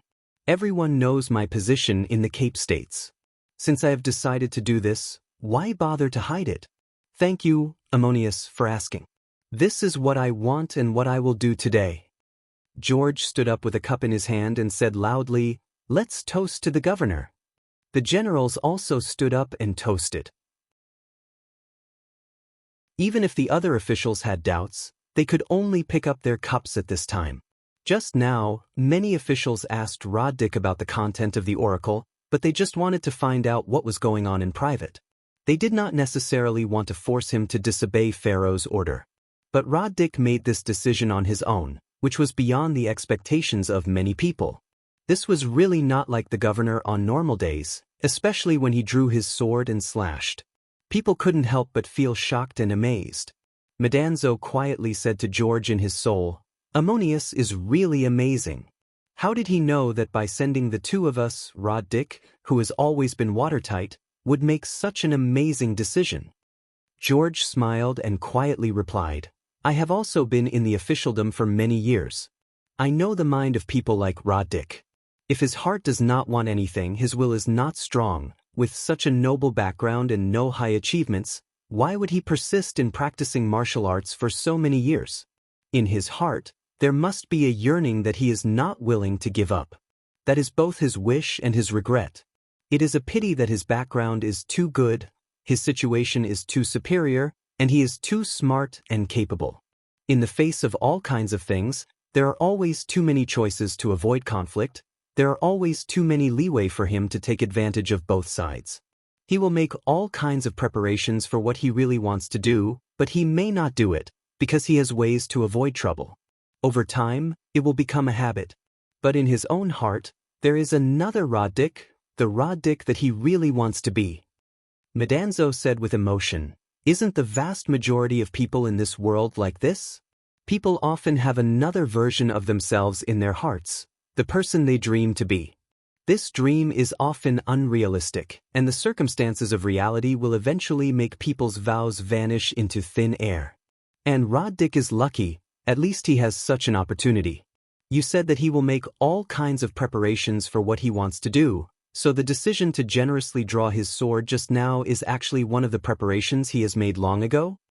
George nodded secretly and said, "Yes, such a scene may have been imagined countless times in his quiet night reverie, and today he finally did it." At this moment, the voice of the supreme mage Ibn drowned out all the noise of the banquet. "My lord, if you do this, Pharaoh will definitely punish you. How will you face it?" Roddick gently pulled his sword out of the hard wooden table, returned it to its sheath and handed it to the attendant, and replied with a sneer, "Punish me? Has Pharaoh's order been made public? Does His Majesty dare to announce to the people that he has given such an order?" Just like when Supreme General Amon killed Prince Snek and left Igut, Pharaoh could only send Lord George and Lord Gabriel to secretly pursue him, but did not publicly convict the Supreme General. Ibn reminded again, "Having said that, if Pharaoh wants to punish you, he has other ways, my lord, to be prepared." Roddick smiled again. "I have already made the so-called preparations. Recently, I have been in private communication with the main officials of the various cities and states. Everyone is dissatisfied with Pharaoh's 2 successive orders, and does not dare to destroy the oracle like this. They are all watching, waiting for someone to take the lead in resisting the order. In particular, Governor Tu Yang of Montefiore and the Huanzhang Legion of Isis have the same idea as me. The day before yesterday, they sent letters to persuade me that if they disobey the order and issue the oracle, they hope to get my support and response." Madanzo glanced at George, revealing a look of admiration. The former high priest of the Temple of Isis had guessed correctly. Roddick had indeed been preparing for this for a long time, just like many other things he had planned in his life. It was just that at this moment he had finally made up his mind to act. The chief priest Ibn nodded. "So the lord of the city has been preparing for this for a long time. I have been overthinking.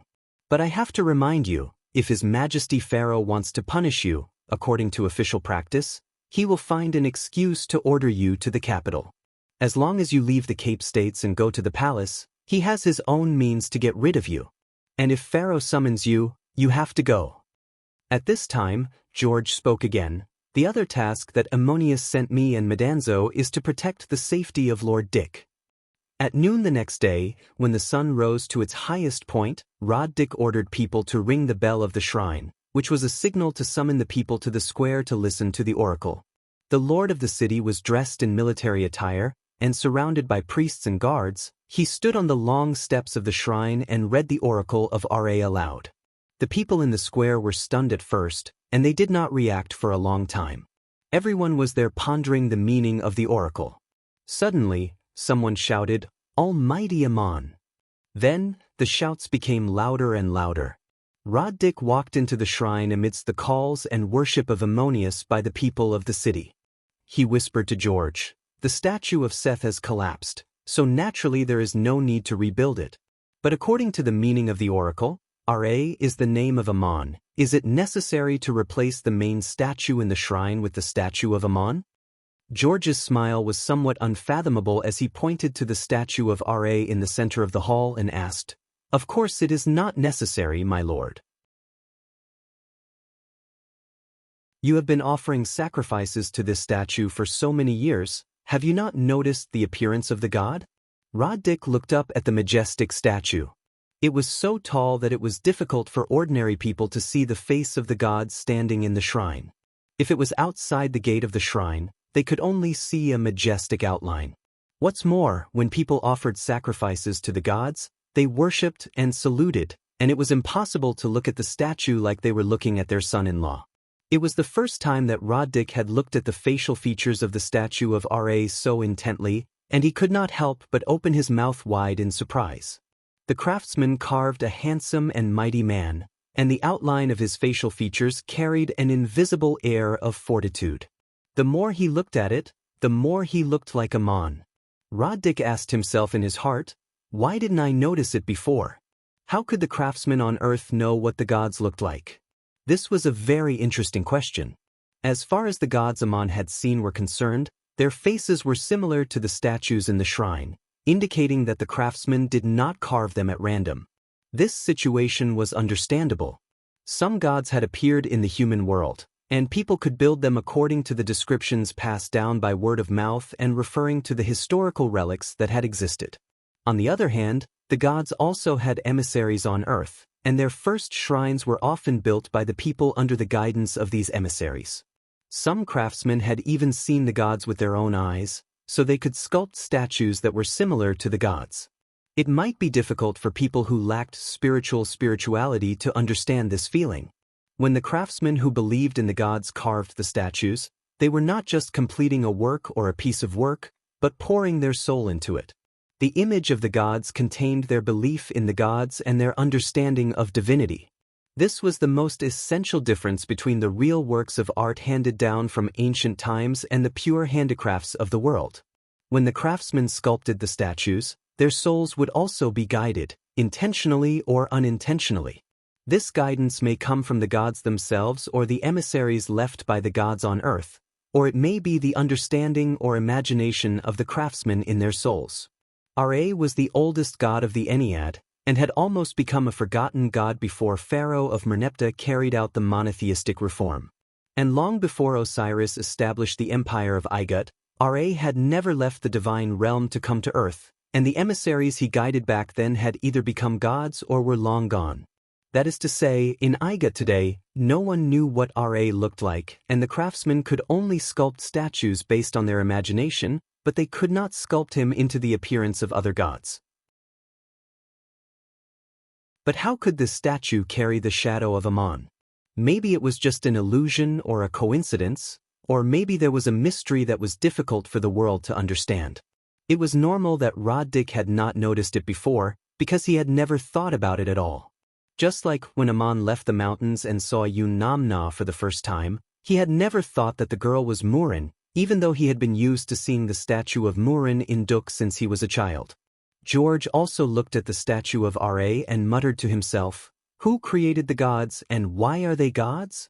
Medanzo looked at Roddick and whispered, "Congratulations, my lord, you have finally broken through to the supreme level." Why did Medanzo say that? At this moment, Roddick, who was looking up at the gods, stood there, as if the power in his bloodline had been integrated into his soul.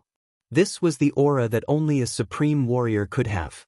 It had been 30 years since Roddick became a 6th-level warrior, and after so many years, he had been unable to break through to the supreme level. There were too many people in the world who were blocked out of this threshold for life. He was not a mage, and at the age of 56, although his physique was still strong, his chances of becoming a supreme warrior were slim. But he did it. This could be considered a small miracle, and it happened overnight. According to the tradition of the cities of Igut, when a warrior was promoted to a 7th-level supreme warrior, the governor of the city had to summon the officials to hold a ceremony to congratulate him. Ammon had also received such congratulations in Montefiore. Although Roddick had issued an oracle in violation of Pharaoh's secret order, he still did things in accordance with the rules. He himself was the governor of the city, so he entrusted the chief priest Ibn to summon the officials to hold a ceremony to celebrate his promotion to a supreme warrior. At the same time, Roddick sent an urgent message to the officials of the cities who had dealings with him. In fact, there was no need for him to do so. The news spread immediately, and all kinds of people sent letters everywhere for various purposes. Merneptah and Pharaoh also learned of the matter a few days later. Merneptah flew into a rage and immediately wanted to punish Roddick, but he calmed down under the persuasion of his confidants. He could not punish Roddick like this, and he had to consider the consequences of the incident. So Pharaoh sent messengers to the Cape States and ordered Roddick to rush to the king's capital to report on his work and meet the king. The first thing to do was to get this man under control. This was also to establish power and let everyone see Roddick's fate. Although the Cape States had already announced the oracle, if the other cities could carry out Pharaoh's secret order, then Pharaoh could make an announcement that Roddick had forged the oracle and issued it without authorization. This was a capital crime. Such an outcome was in the best interest of Merneptah. You're tuning in to the Passion Pages YouTube channel. We're so grateful for your support, and don't forget to subscribe to join us on this incredible journey through captivating stories. Your generosity through donations truly makes a world of difference, as it's the primary source of revenue that allows me to expand and enhance this channel for you. Thank you from the bottom of my heart for being a part of this adventure.